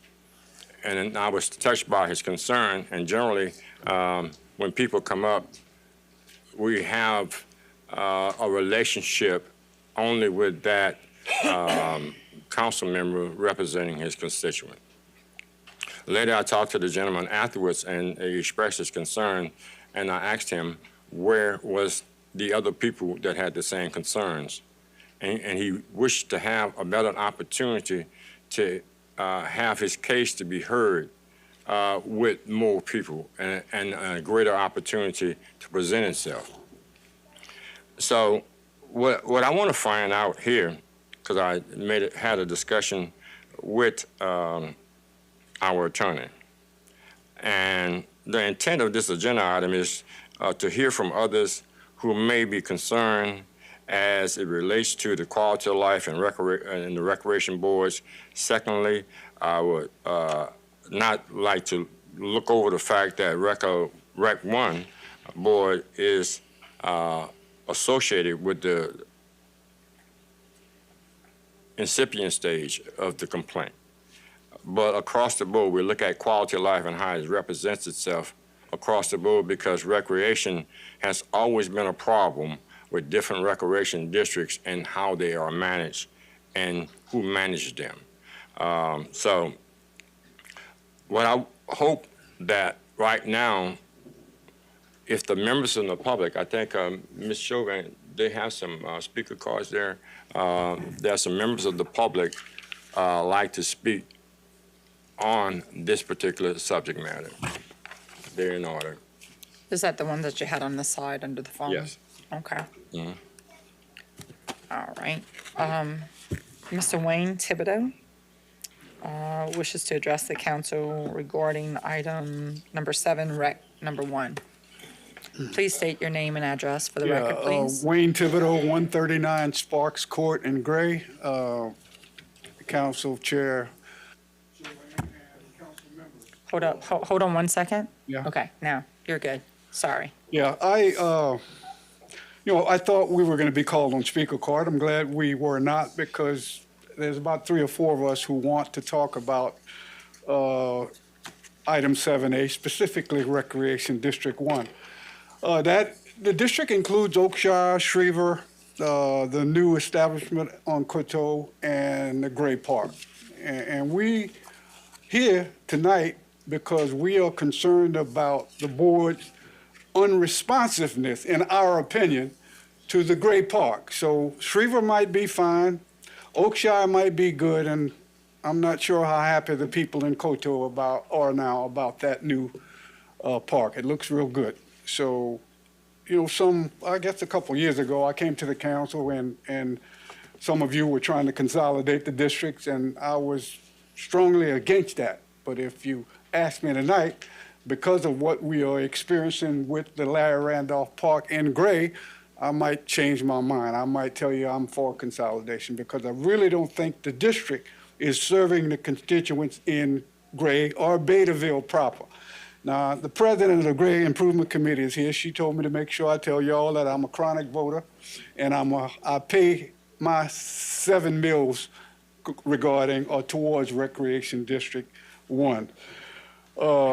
So my complaints and grievances probably started. I don't attend every board meeting of the district, but I do go sometimes. And sometime back, I did appear at the board meeting asking about a piece of special needs playground equipment for the Gray Park that was already existing at Oakshire and other places. The equipment was there in the district possession, but it was sitting alongside the gym on the ground in Oakshire. So when I asked the board about it, they said, oh yeah, we're gonna put it up. And here we are probably a year or more later, and it's still not up. And then, I guess more recently, we have a senior center in Gray. And the seniors went to the Gray Park wanting to have impromptu, I guess, picnic. And they were told they couldn't do it. So instead, they were forced to go to the Mechanicville Park to have that picnic. And so more recently, and by the way, before you kill me, I want some Tanner McGee time, all right? He was up here a while, so give me that kind of compassion, all right? More recently, contemporaneously, within the last, I guess, week or two or so on, the coach and the football team, the coach has about 50, 60, maybe 70 young people. They were practicing at a lease site at the Gray Park. So they now have been forced to leave that practice site and go to Oakshire to do their practicing. So I said contemporaneously. So at the same time, the district decide that they're gonna pull up all the utility poles and all the lights off the practice field. So don't tell me, don't ask me why, I have no clue why that happened. And then finally, let's see, there was a third item there yeah, after the fact, they sent a letter to the Gray Improvement Committee, with whom they have a cooperative endeavor agreement with, and canceled the lease. Not in order of the contract and the dwelling lease, but in order of somebody who decided that they needed to write this letter and cancel, irrespective of what was in the contract. And so, just a few other things, council members, and I don't want to tell you about your duties because I know you know them all. But I did make a few notes here with regards to recreation district, state statute, and even the parish code and the parish statute. And just quickly, we know that the Louisiana revised statute, and somewhere between 334562 and 4566, and they talk about recreation districts and why they were created in the parishes. And what's pointed out here is very important, and it said the creation, and I'm going to summarize this, I'm not going to read everything here. The creation of these districts was to focus on activities that promote recreation and well-being, particularly for youth, all right? And they have the power to manage programs that benefit the community. Right now, I don't have the impression that Recreation District 1 they're concerned. Their unresponsiveness, in our opinion, is representing the Gray community. Now, Gray, we used to call Betaville, so I might say it starts at the overpass and it ends somewhere before you get to Evergreen or Shreveport. In between that, there's no representative on Rec District 1 board that lives in the community. There's nobody there to look out for us. You saw in your infinite wisdom to remove Anthony Rainey. He was a stone throw away from the park, but we have no one now who can communicate with the community or the Gray Improvement Committee or just resident, period, to tell us what the status of the business for Rec District number 1. The next thing I have here is statute at 334563. It says recreation district objects or objectives and purposes. It said the object and purpose of the recreation district created under what I just mentioned was 334562 shall be to own and operate playgrounds and to offer facilities or related activities designed to encourage recreation and promote the general health and well-being of youth. Again, we just ran some young people and the coach, 60 or 70 of them, from the Gray practice field to Oakshire, no matter what the hardship on them or their parents will be. The Terrebonne Parish Recreation District 1 was created to promote and provide organized recreational activities, manage community facilities, and promote healthy lifestyles for residents in the area. They oversee parks, gyms, and other facilities supporting programs for people of all ages. By doing so, they help foster community engagement and improve the overall quality of life, and we do have a quality of life department, for residents in Terrebonne Parish by listening to the public needs and planning for the future to create a modern recreation vision for the system while promoting transparency, trust, and responsiveness. We don't trust, the people who live in between that area I just gave you, who utilize that asset we call Larry Randolph Park, we don't trust the Recreation District 1, and they are not responsive. And let me move on a little further before you get tired of me. 33-1236, the powers of the parish governing authority, you already know that because y'all have dealt with some recreation districts. You've taken them in on oversight. You've managed to... Hold on. Motion extend by Mr. Harding, seconded by Mr. Hamner. Hold on. Vote your machines, yeah. Okay. Extended. Okay. Wait for the green. Okay. Go ahead. Thank you, ma'am. So in this 33-1236, it talk about the powers of the parish governing authority. I'm going to make this short here. It talks about your responsibility for parks, parkways, playgrounds, community centers. Hold on. Okay, go ahead, sorry. And other public buildings and grounds. So let me finalize this.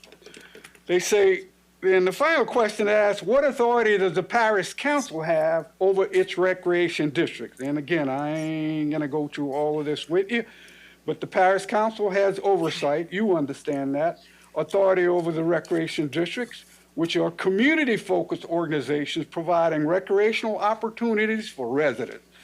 Their districts manage facilities, gyms, and so on.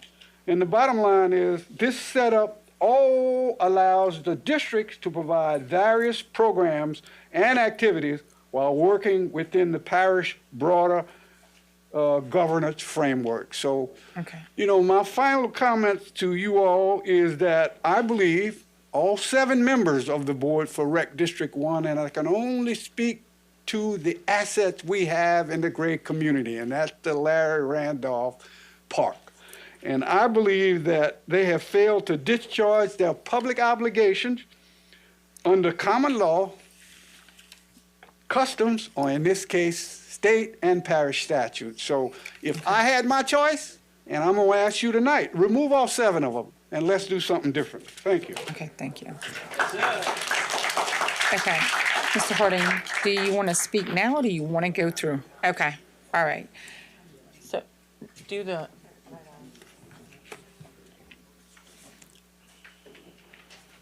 Okay, so, yes, the next speaker card, we're going to do 3 minutes. How are you going to do it? Mr. Arnold Adams. When you come up, state your name and address. You'll have 3 minutes. So start it. Okay. Arnold Adams, Sr. My address is 161 Bon Jovi Boulevard, Gray, Louisiana, 70359. I serve on the Recreation Board for 32 years, District 1 Board for 32 years, the last 14 years as board chairman. During the 18-year tenure as board member, I serve under the leadership of 4 different chairpersons. When I became chairman, I knew the board needed to create a good working relationship with the people in the communities that we represent in order to be successful. For the record, what I'm about to say have no reverence or connection to the Terrebonne Parish School Board or H.L. Bourgeois High School. In the last 5 years, I have observed something really that caught my attention. First, 4 out of the 7 board members of District 1 Board are co-workers of H.L. Bourgeois High School. So 4 co-workers make up a majority of the board. Second, the last 3 out of 4 board members that was appointed to the board by the council was teachers of H.L. Bourgeois. Some council members might say, I was not aware of this. Shame on you. Other council members was aware of it. Someone on Recreation Board played lobbyist to get certain council members to choose their applicant. How I know is because on 3 separate occasions, I myself brought 3 applications to the council office. But on 3 separate occasions, none of those applicants was appointed to the board. But on all 3 occasions, teachers from H.L. Bourgeois was appointed to the board. Something is wrong with that picture. Seems like board members and some council members are setting up a coalition to make sure the majority of the board members on District 1 are co-workers of H.L. Bourgeois. I want to close by saying, when the parish president and the council changed the name of Terrebonne Parish Recreation Department to the Quality of Life, I know they didn't mean a better... Hold on 1 second. Motion to extend. Motion to extend by Mr. Pledger, second by Mr. Hamner. You have another minute, sir. Oh, sorry, we gotta vote. Hold on 1 second. Members vote your machines. Yep, sorry.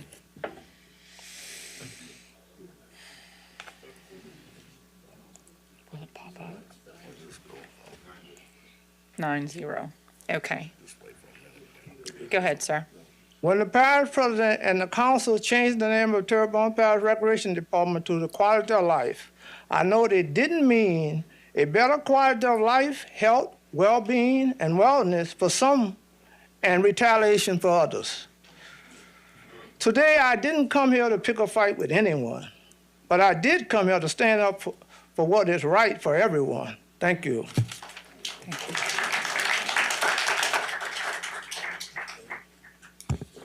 Okay, next speaker is Ms. Dawn Johnson.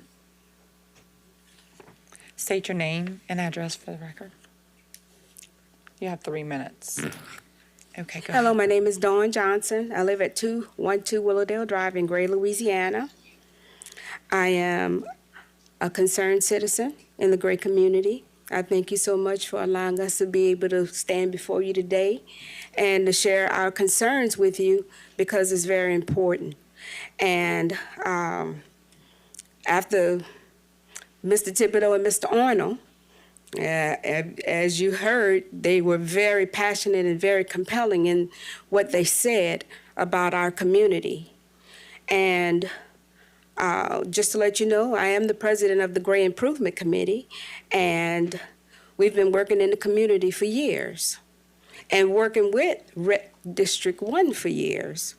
Not sure exactly what's going on as to why the relationship has gone so crazy, but we're here to try to hope that you guys come up with a good solution to make things right and that our quality of life in the Gray community is improved and that working relationship happens. So on several occasions, we've just had ongoing complaints and ongoing issues in reference to that. And so we really would like to come to a resolution. And we don't understand why our parks are being locked and that the residents in the Gray area does not have access to those parks. We don't know. We are taxpayers. We're registered voters. I don't understand why that's happening. We don't understand why there's grass, that there's safety issue with overgrowth of grass, and when we attend the meetings and we state these things, they're not being taken care of. not in a fashion that will keep our residents safe. So we're not understanding that. We want to know why. And, you know, we want to know why that the programs, the program that we finally got into our community that we've been excited about, why that program is now being told that it has to go somewhere else when there's kids in the community that actually can walk and participate in that program. But they're being told that no, your kids don't matter in this community. No, your kids gonna have to travel somewhere else when they can actually walk and participate in programs in the community. Hold on one second, hold on. Motion to extend by Mr. Harding, second by Mr. Hamner. Vote your machines. 9 yeas. I would give you another minute. Hold up. Why is it doing, hold up 1 second. Why is it doing this? Okay, go ahead, sorry. I'll wrap things up by saying, I don't understand why Rec 1 District Board is being unfriendly to our community. I don't understand that. I thank you so much for your time. Thank you.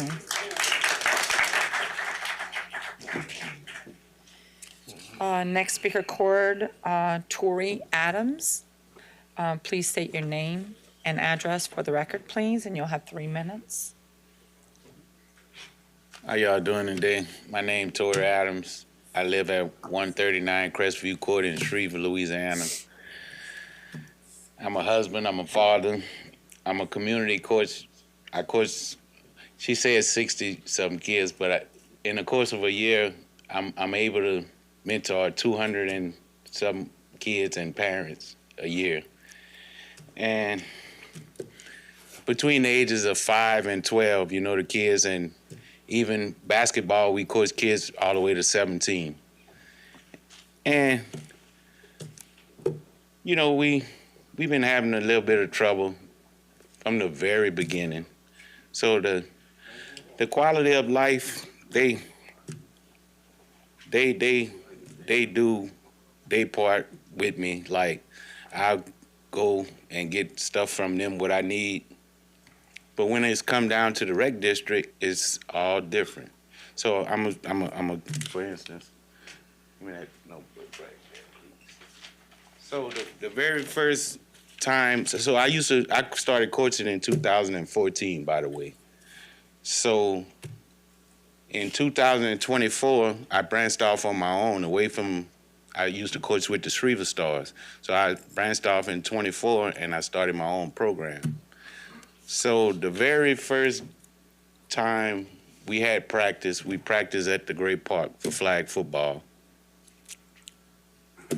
They gave Mr. Phil and everybody at the Quality of Life, they gave them a passcode to give to me to get in the field. But when I get to the field, it don't have a combination lock on the gate. I got all the parents lined up in the line, ready to go to practice. I go to the gate, no lock. The lock need a key. Very first practice, can't get in the gate. So we gotta redo all this and we went to Andrew Price. Same thing, after flag football, tackle football start. So they tell me I can't use the Great Park for tackle. I gotta go to Oakshire, so we go to Oakshire. Very first practice, they give me the code to the lock, get to the gate, gate don't lock. Very first practice, every time. They give me the code, I put the code in, I called them, they tell me they changed the code because they don't want me to have the code to the main entrance gate. That's like, we've been having problem after problem. And the very first day when they sent me out, the grass wasn't even cut to the right of way to where the kids could have access to the restroom. So we was denied the field and we was denied the. Hold on 1 second, sir. Motion to extend by Mr. Harding, second by Mr. Hamner. Vote your machines.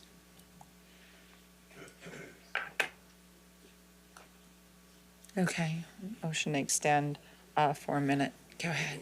There you go. And that was in 24, and this year is haven't been getting any better. And with all this going on, they call me a troublemaker. So they tell me, because I'm looking out for the best interest of the kids, like to have the right of way to be able to get to the restroom and somewhere closer for us to practice. They call me a troublemaker. And they threaten me to not to go to any Rec District 1 meetings anymore, or they gonna find a way to not have me coach, because I'm a troublemaker. The team would be able to go on the field and practice, but I wouldn't be able to touch any Rec 1 district fields and coach them. And that's the stuff I've been dealing with for 2 years with Rec District 1. And with that being said, I asked them about the restrooms. They wouldn't let me use, so they wouldn't cut the right of way for 2 years. So I asked them to give me the key to the baseball field just to be able to cut across to go to the restroom. So we went to the meeting on the 30th, June 30th. They told me they was gonna give me the key. The very next day, they called me on the phone and told me off the record that they wasn't giving me no key. We was gonna have to continue using the right of way. That's right. So it's been a rough go with them, and I'm not happy with them, man. I'm trying my best to do what I got to do with the kid, for the kids and all, without causing uproar and getting me in trouble or getting somebody else in trouble. You know, and I'm just trying to do it the best way I can. I done been to Rec District meetings. That didn't make a difference. So I figured I had to come here, and because I don't know if the complaints was even reaching here. You know, and it's been 2 years. Yep, 2 years. Yeah. So, you know, I got a whole bunch. I can stay up here all night. I got a folder full of stuff. I got videos. I got text messages. So anything y'all need that I have. Thank you, Mr. Adams. So,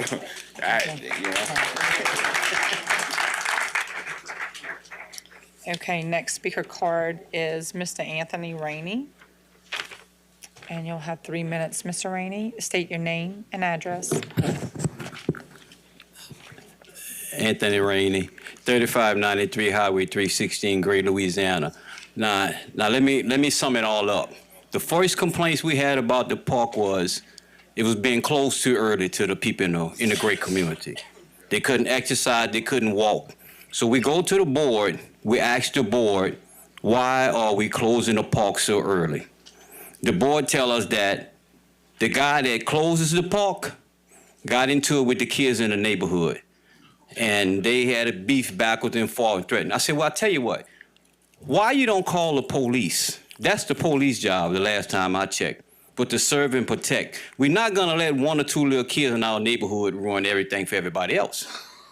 Okay, so now we're going complaining about the parks being closed early, this, that, and other. Well, they ain't changing the time. Now we got more people complaining about the parks because they need to exercise. More kids are coming out, more kids are playing. Okay, so we fine and dandy with that. Now let's fast forward to Mr. Torrey. He come to me about the restrooms and stuff. I said, well, Mr. Torrey, they threatening you and doing everything. I say, let me handle it because I don't want you to jeopardize what you're doing for the kids in our neighborhood if they're trying to run you off.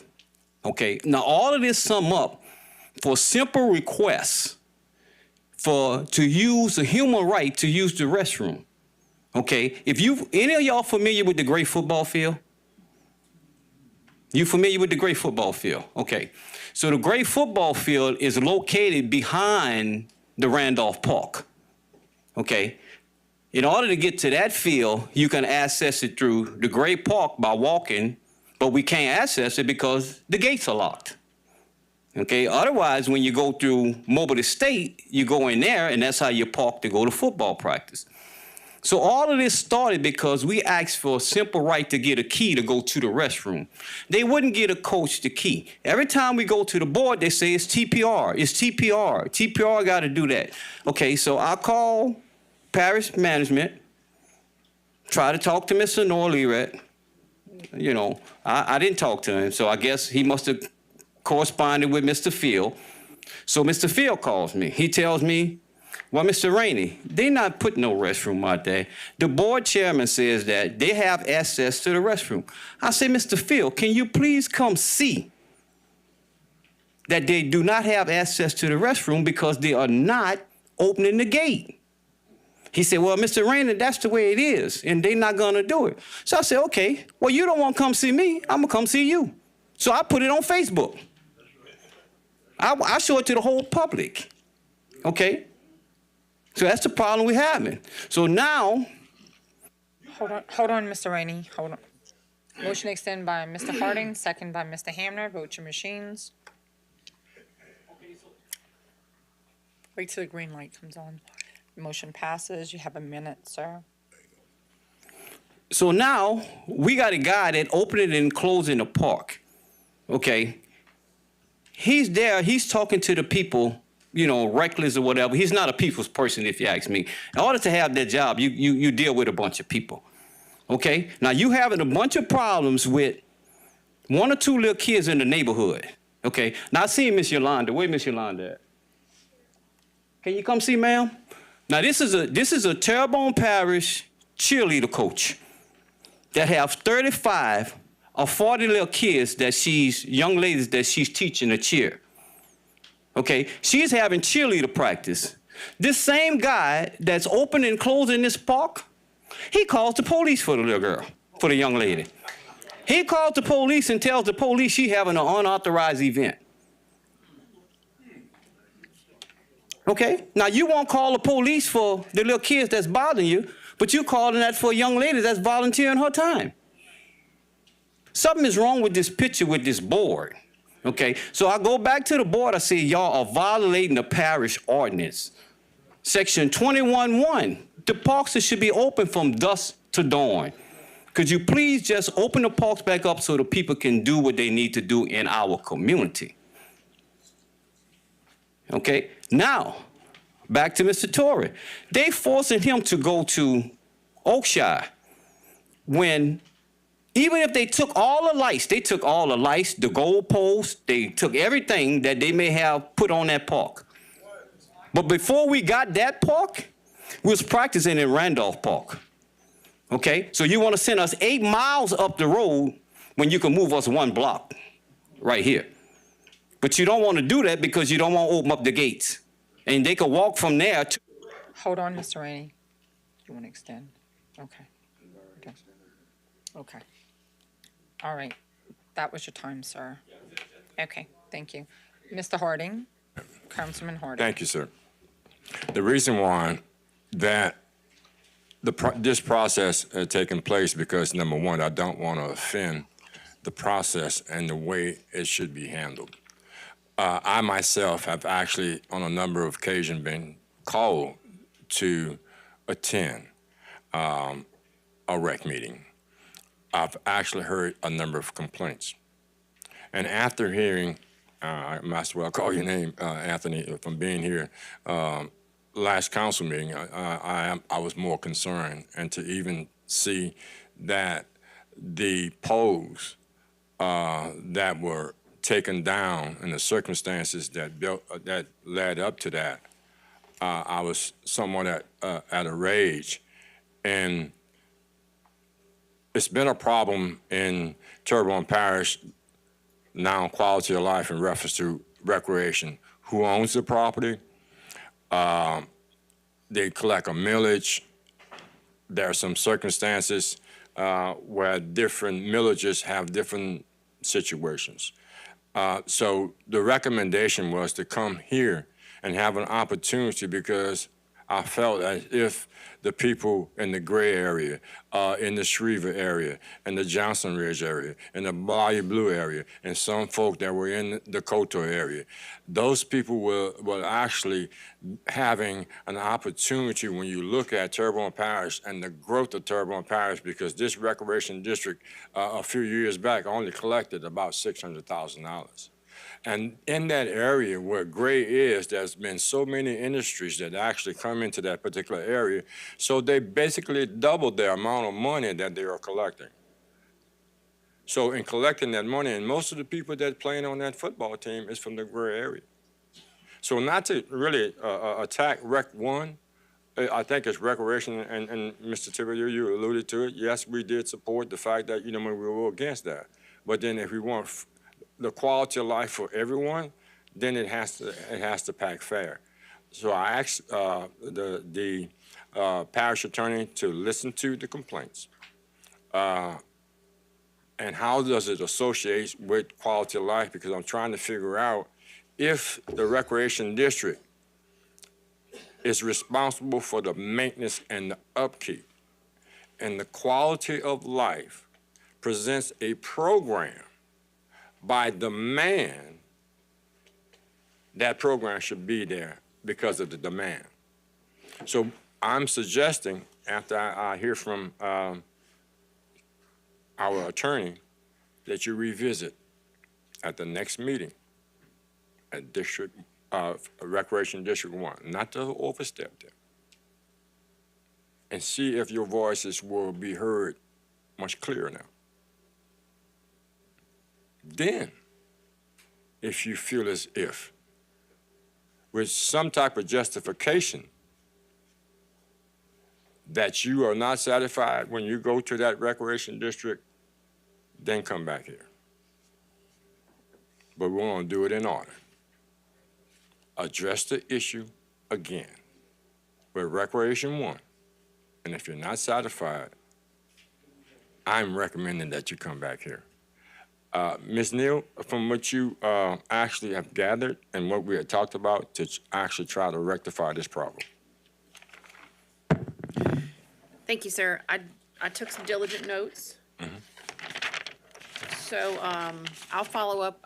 I heard some words that I have additional questions on. I heard the word lease agreement. I heard the words removing some equipment.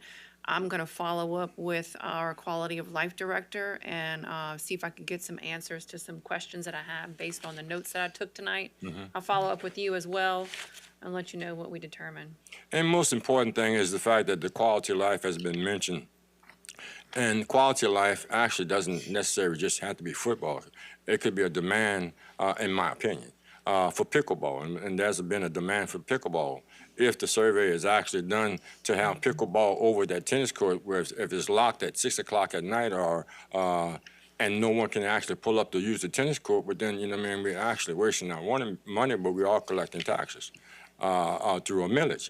So we want to look at the quality of life there and want to find out, if you can, Ms. Neal, when you speak with the quality of life, we want to actually look at the fact that if we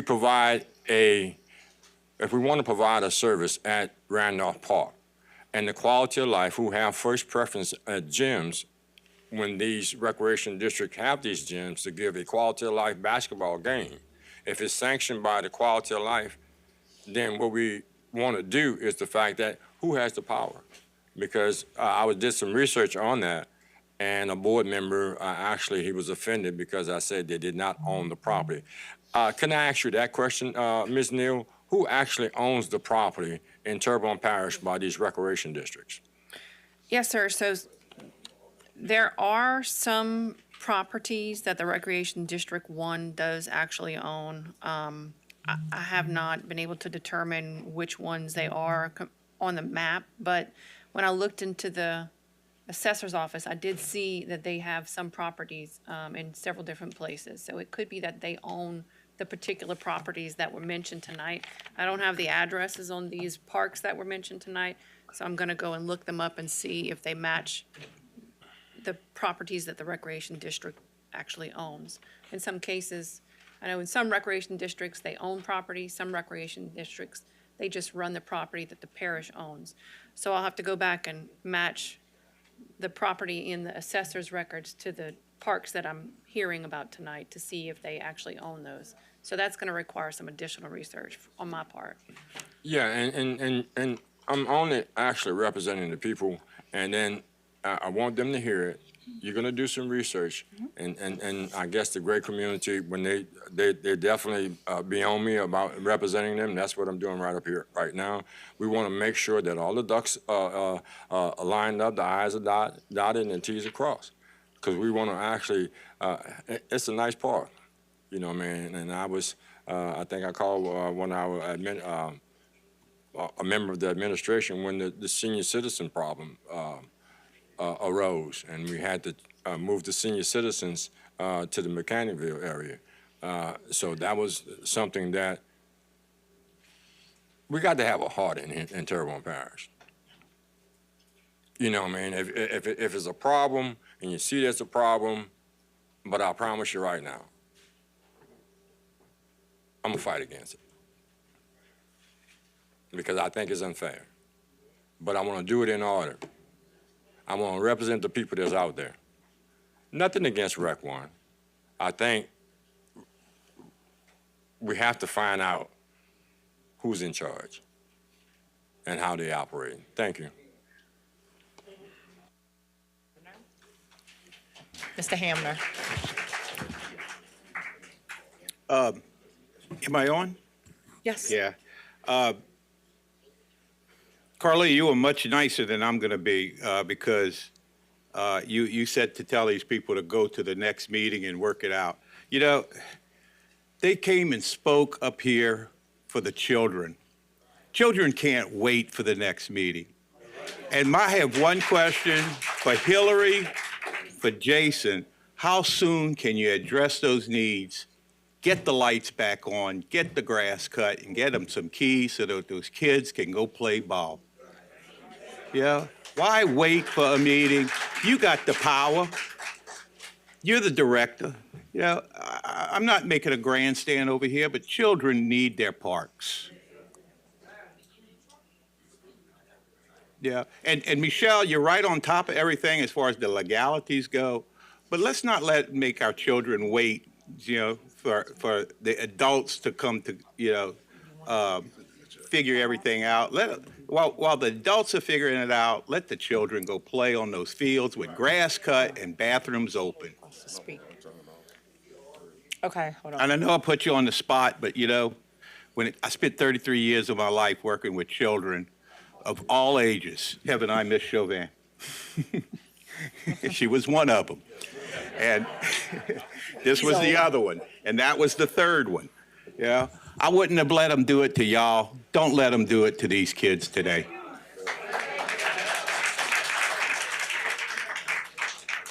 Mr. Basharon. Yeah, so I'm just going to go off of what I understand our authority is and not understanding which property this is as I understand it, is Rec 1's property. And I understand we can't do anything on Rec 1's property.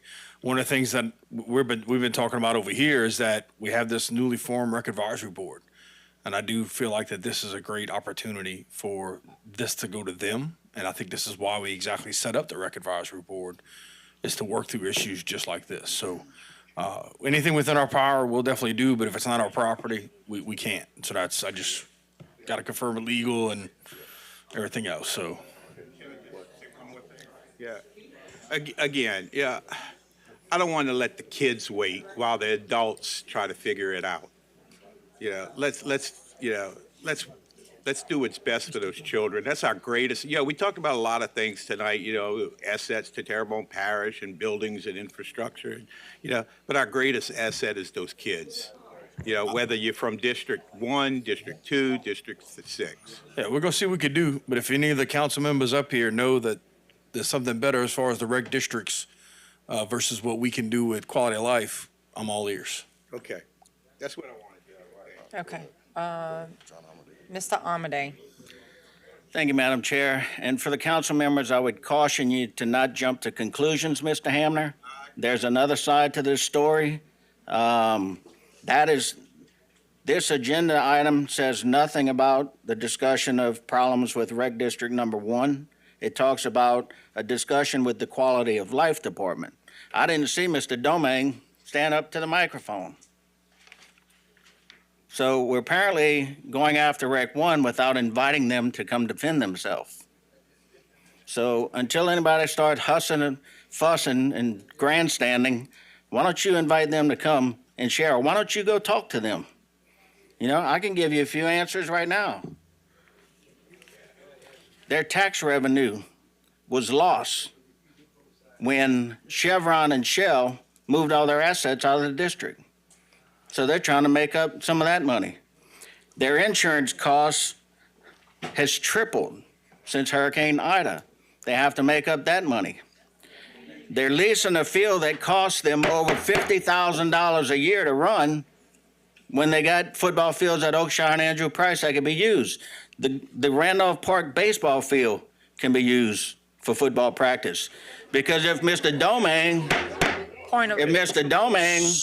would be so kind, he can let us know, are any of those things scheduled? Baseball, do they use those parks? No, they don't. Why? Because all the baseball games are scheduled for the park at Bayou Country. You know, right, 311. So, I mean, there's a lot of things that was said tonight that I think before y'all jump to conclusions, you need to get answers from them. Let them have their say as well.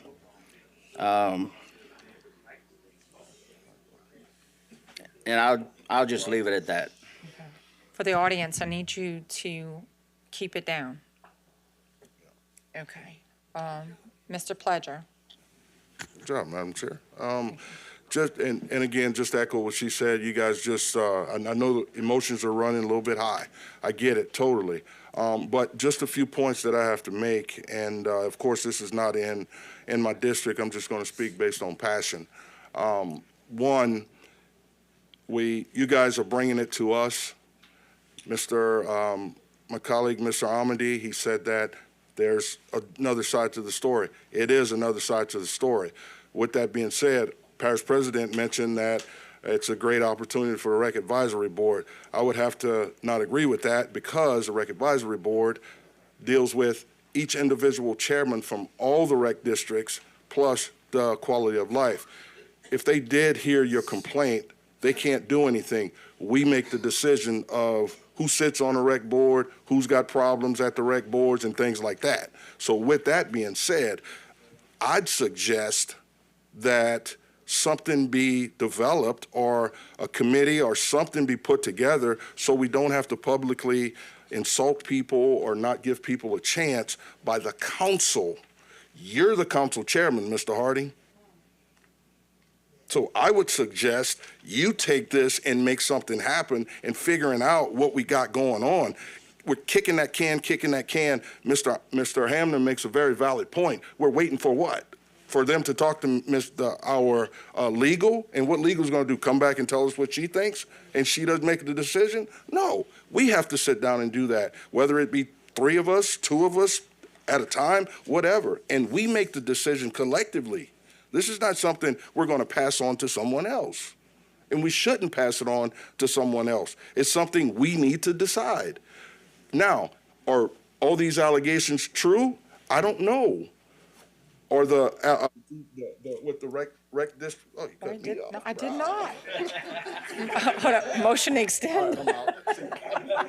No, it cut off. No, go ahead. Okay. I'm sorry. But yeah, let's you know, some of the things I heard, I can't believe. I'm just hoping that's not the case.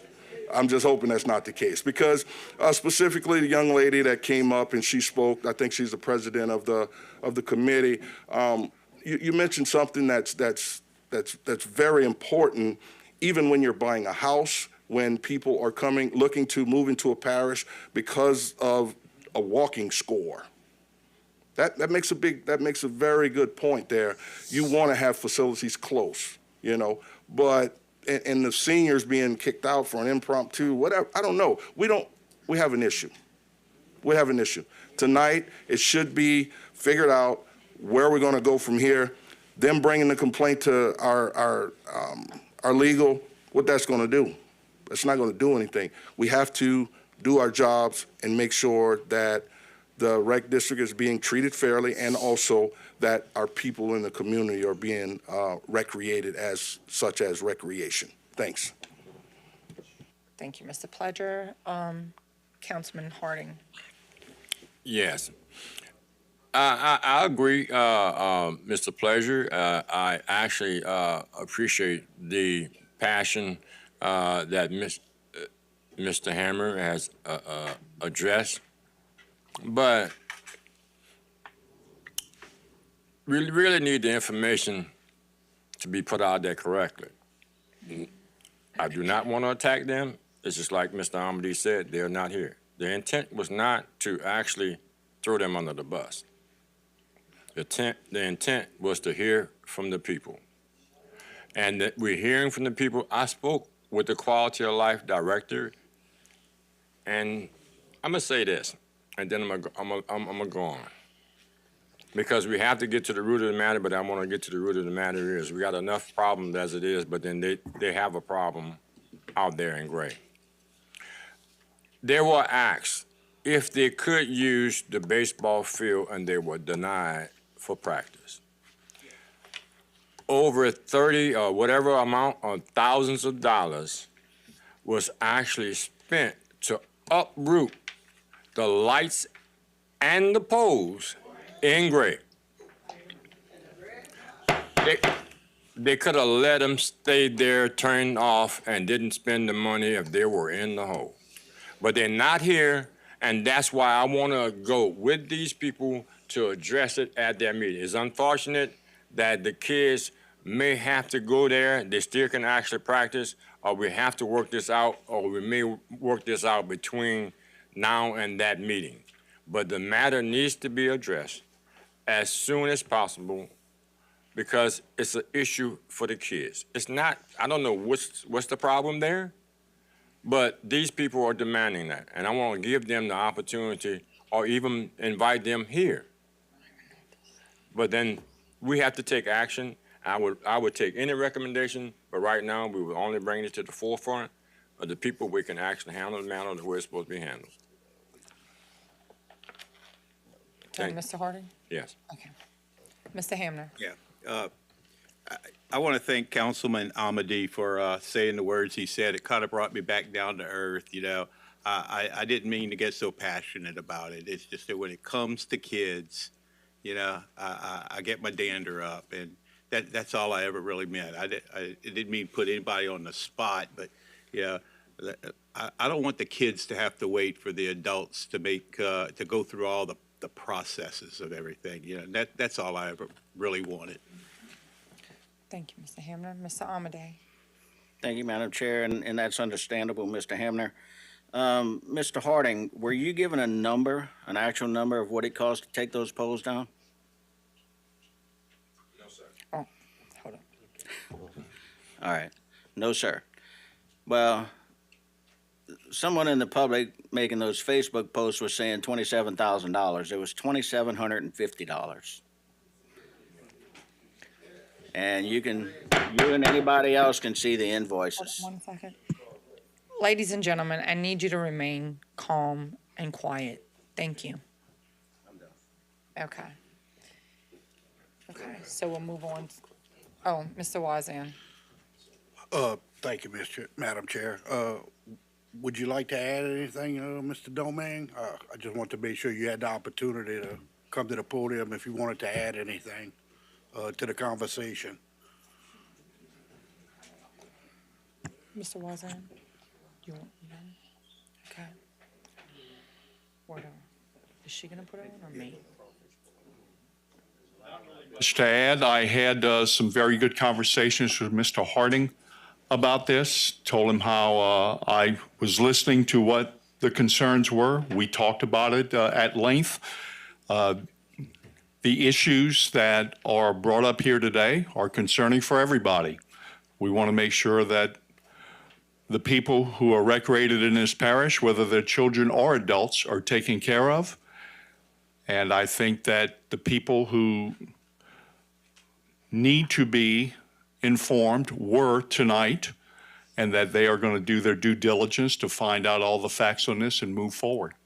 But I appreciate the time, and I thank you, Mr. Harding, for reaching out to me so we can talk about this and move forward with it and try to get something done correctly to make sure that our kids and our community are taken care of.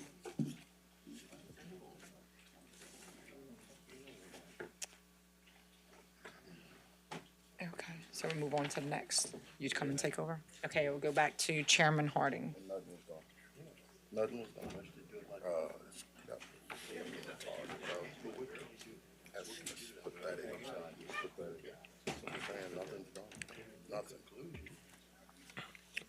So now we're at item 8, vacancies of various boards, committees, and commissioners.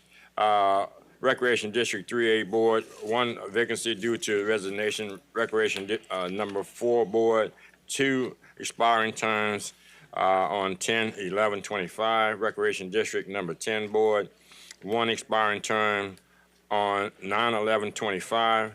Fire District number 5 Board, 1 expiring term. Coteau Fire Protection District Board, 1 expiring term. Bayou Blue Protection District Board, 1 expiring term on 09/13/25. Downtown Development Corporation, 1 expiring term representing the Historical Society, and 1 vacancy due to resignation representing the Terrebonne Garden Club. Consolidated Waterworks District number 1, 1 expiring term. Homer Board of Adjustment, 1 expiring term on 9/1/25. Veterans Memorial District Board, Airport Commission, 1 expiring term on 10/15/25.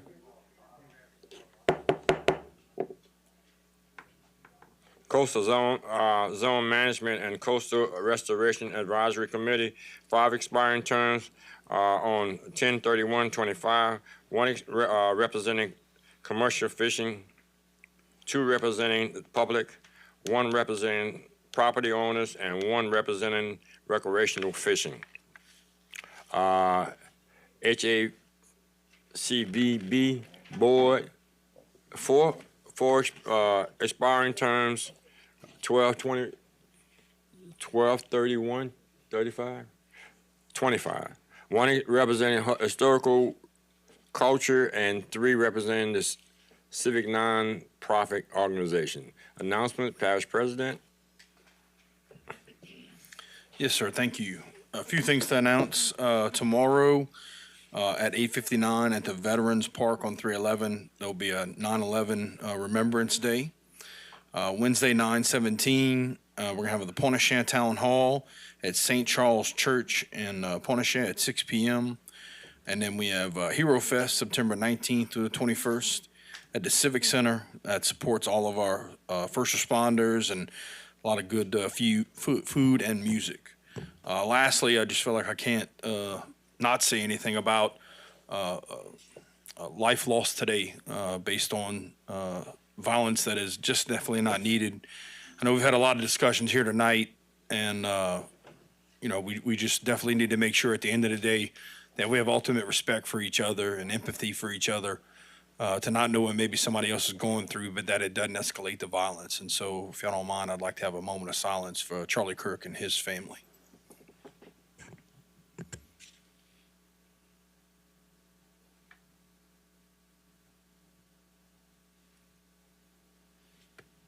Thank you. Mr. Babin. Yeah, just as a reminder, after the thing at Veterans Park tomorrow, the Military Museum is open all day long. It's an open house to commemorate the 24th anniversary of 9/11. So I'd like for people to attend. Also, as I read the proclamation the other night, the National POW MIA Recognition Day ceremony, there will be one on Friday, September 19th, starting at 6 p.m. in the Courthouse Square. It'll be a short program. I mean, there's going to be a pledge, prayer, and a reading. But they are putting this on Friday, September 19th at 6 p.m. Thank you. Mr. Hamner. Yeah, I just wanted to take a moment to say that the other night I had the opportunity to attend a meeting of the Terrebonne Historical Society that operates Southdown Museum. And Jason, you'll be happy to know that your representative there, Noah Lee, represented you well. And he had a lot of good points to bring out to help the museum. And I wanted to thank Noah for doing that and recognize him so that you'll know your parish manager did a good job. Anyone else? Motion adjourned by Ms. Chauvin, second by Mr. Pleasure. Members, vote your machine.